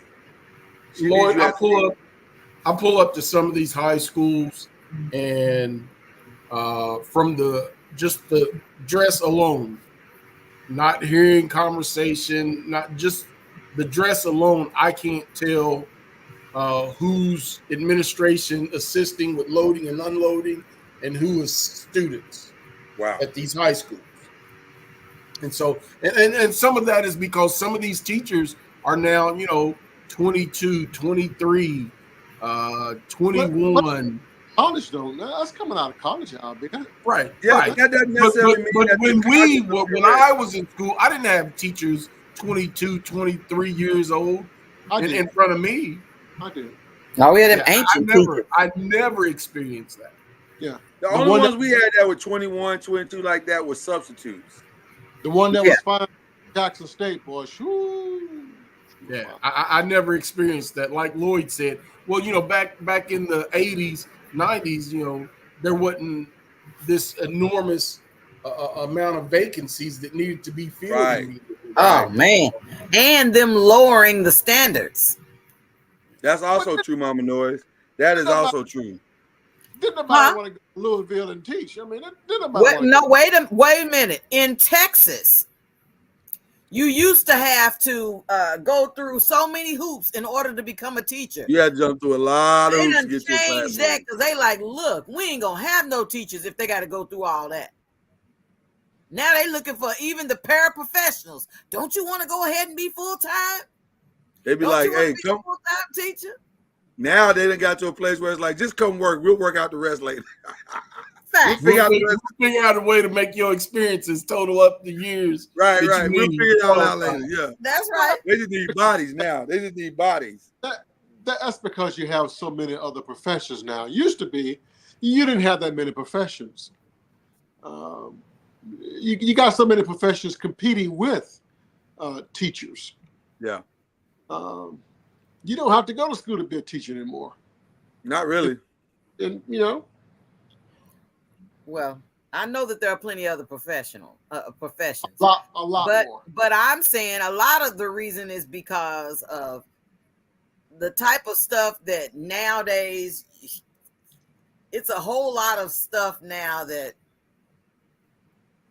as a teacher, it's hard. It's harder and harder. Parents is trying to expect you to do the whole 9 yards because you keep kids for 8 hours in a day.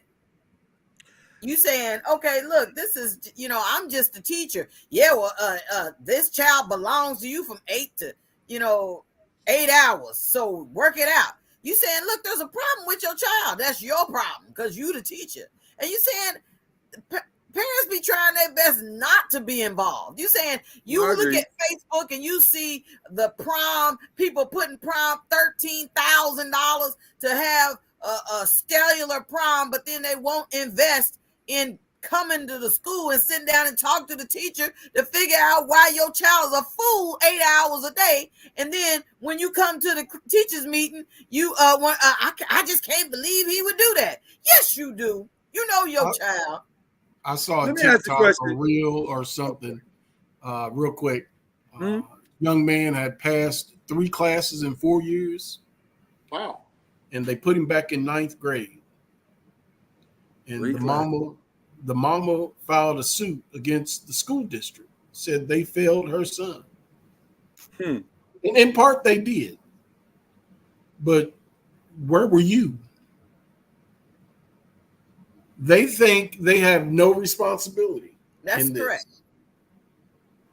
And so, again, I don't have to be involved. I dropped them off. I made sure they came to school with clean clothes on and made sure that they came to school fed. That's all I'm supposed to do. I bet you he was dripped in wardrobe. I bet you his kicks ain't got no creases in the toes. I bet you he was fly, but that little son bitch only passed 3 classes in 4 years. It's raw tonight. It's raw dog tonight. I want to ask a question about the teacher just real quick. Was that a hood school? I don't know. I've never seen the video. That was one thing I didn't know. Yeah, I've never seen the video. I just heard murmuring about it. Saw posts where people were, asking questions. Should he have been fired? What if it was this? Yeah, I've never seen the video. Never really knew that he was black. They were black. I just heard the story. Yeah, I never got the name of the school or the location in the city that they were in. So I didn't know if it was a hood school. And the reason why I bring that point to it, because the firing suggests that it wasn't.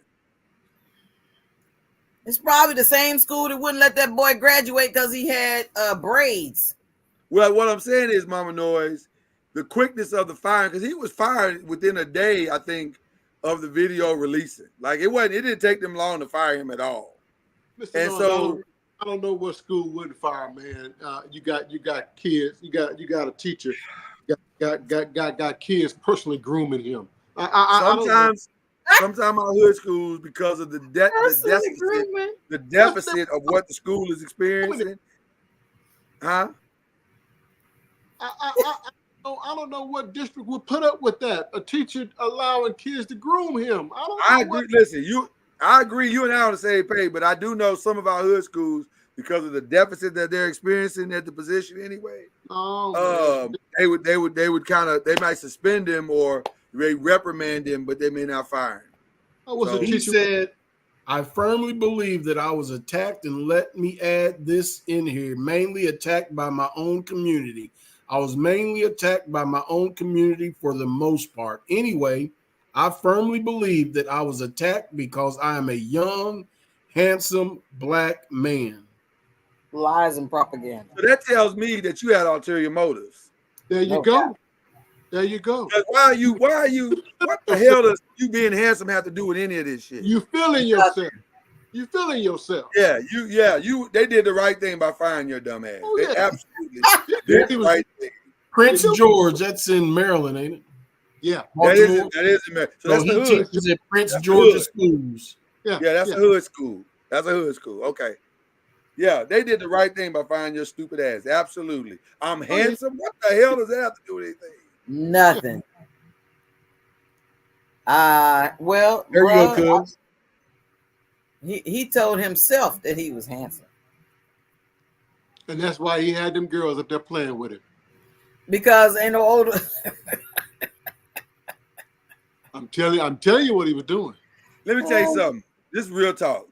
If I'd have picked my baby up and I said, "Hey, baby, what you been doing today?" "Oh, nothing. Just we was taking down Mr. Such and Such's hair in the class today." I said, "Oh, for real?" I'd have parked that car. I'd have parked that car immediately and walked into that school to find that nigga. I promise you. You have lost your fucking mind. No Catch way. me outside.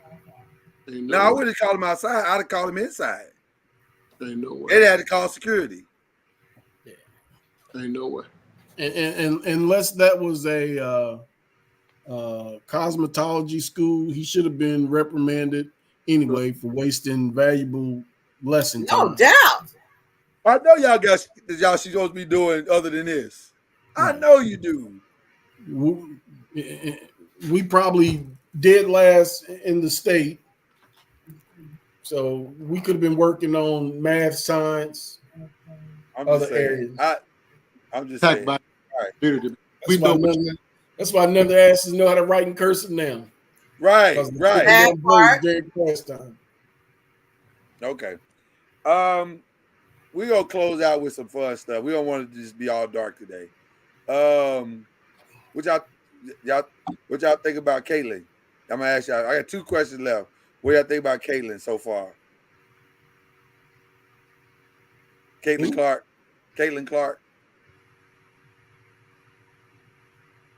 You know, Jeff Teague, the basketball player, said Caitlyn Clark, the WNBA is playing this all wrong. They're saying they should be letting her win some of these games because she's driving up the revenue. So they gotta let her win some stuff. No, they setting her up for the comeback. And well, some of the WNBA girls, I just happened to ask a couple of them. And I said, "Well, what do y'all think about Jeff's comments? Do y'all think I should let her win?" And they sent me a response.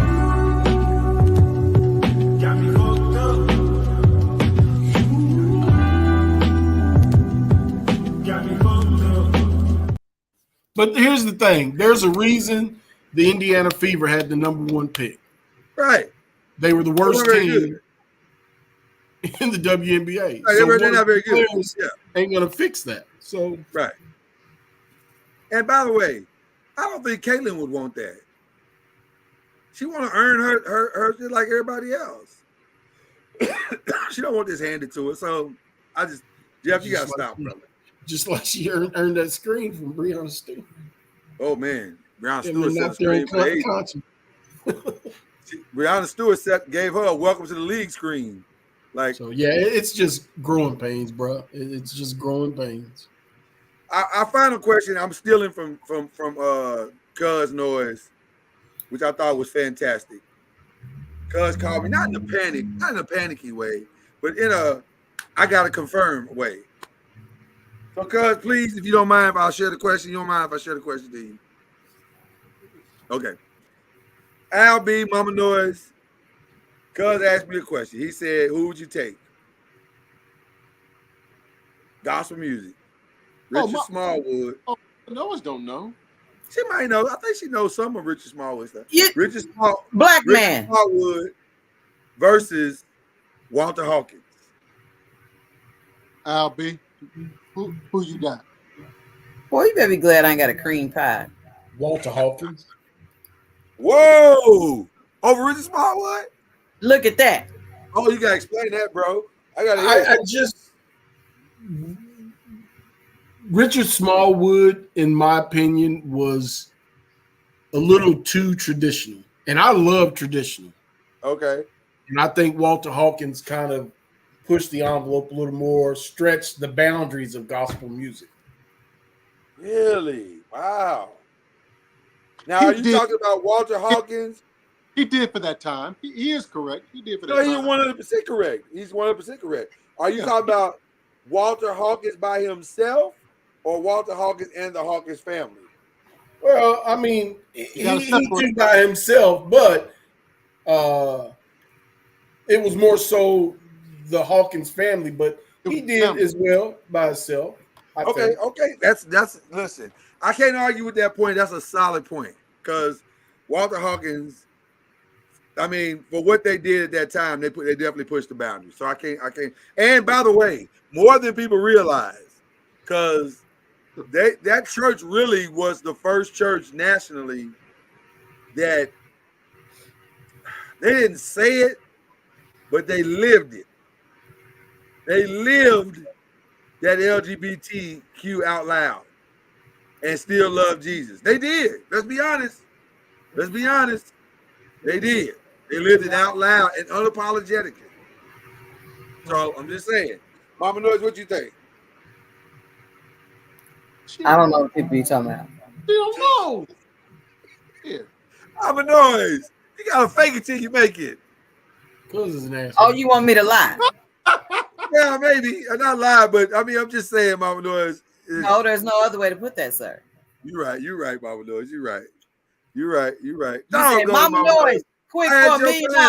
Give me one song. I was gonna give you a couple of songs and see if you could know. No, listen, and you just said quick, Mama Noise. In order for us to win this $1 million, I need you to name one song that Richard Smallwood wrote. I would not be. And you can do it. You don't know that you can do it, right? But you can do it. Total praise. Total praise. That's the. I didn't know that. What's And then you say, Mama Noise. What about the Hawkins dude? You're the center of my joy. That's Richard Smallwood. You know what? Y'all Negro show do like to show off. All that's good and perfect comes from you. Yes, sir. Yes, thank you for that. Thanks. So you know some of the songs, you just don't know that you know them. Kyrie, where you at? He out there. Shout out to Kyrie who came out, who hit me up earlier. You know Walter Hawkins songs. Going Up Yonder. Be Grateful. Thank You, Lord. Lord. I said if they'd have asked me to name the song. I know, Mama Noise. It wouldn't have done me no good to be trying to sing some of the lyrics and not be able to know the name of the song. You're right. I'm just saying. So Al, I picked Richard Smallwood, but I think I did it because first of all, he's a musician. Like musicians are in awe of Richard Smallwood. Like Total Praise, the brilliance of that song. Angels, which I think maybe his most brilliant song that he's ever written. Just the progressions in that song, the chord progressions in that song are just insane. He's just so brilliant. He's just a brilliant writer and songwriter. Now he's a flaming hot Cheeto, but oh my God, yeah. But they all were. They all were. So I can't even hold that against them. Thanks. I can't even hold that against them. Come to find out, yes, they were. So yeah, we find out a lot of them were. But the man was brilliant. He was brilliant. So I can't even. I gotta. God, how old is he? What, 70-ish? He's on up there. Richard Smallwood. He's older than that. He got to be. Oh, he's 75. 75. Yeah. Yeah, absolutely brilliant man. But that's why I picked Richard Smallwood. Not to take anything away. Now, who has the more iconic songs? Oh my God! Oh, ain't it time to go? That's just the story. I think it's still tough. That's what I was gonna say. That's just as tough. That's yeah, just man. When we come back later on in the fall, we may have to do a Richard Smallwood versus Walter Hawkins, our own little gospel off or something. We working on some stuff. We got one more show in this alliteration of where we are right now, and then we're gonna take a summer break after next Tuesday. And we hopefully got some surprises coming for everybody. But I just thought that's a great topic that Cuz brought to it, because I was thinking about it all day. I've been thinking about it. Like, man, they both got like that'd be a versus I'd want to go to, because it just would be good. The music is so good. Now again, One I'm dead. Well, you can still play his music. He Well, can't true. be there. He can't be there, but you can still play his music. That's true. Yeah. But I also like you, Lord. I would take Smallwood. Yeah. That music to me, it was a praise music. Yeah. Now I love a good choir music. From Walter Hawkins, and there was nothing like it. That was the church music that we was raised on. No question. But as far as what was the guy out of Detroit? The big fat guy out of Detroit. Wow. Come on, y'all.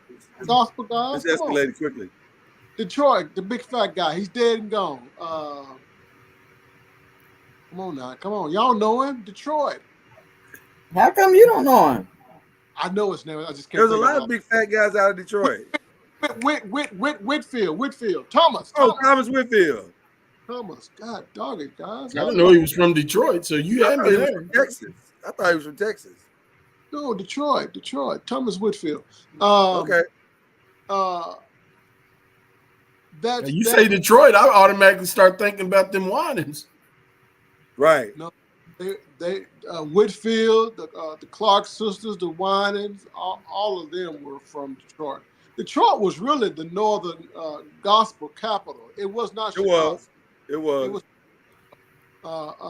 James Cleveland was from Detroit. Them fighting words. No, but it's true though. It's true. It's true. Them fighting I words. think Rance wasn't from Detroit, was he? Ooh, I don't know. Rance is from Detroit.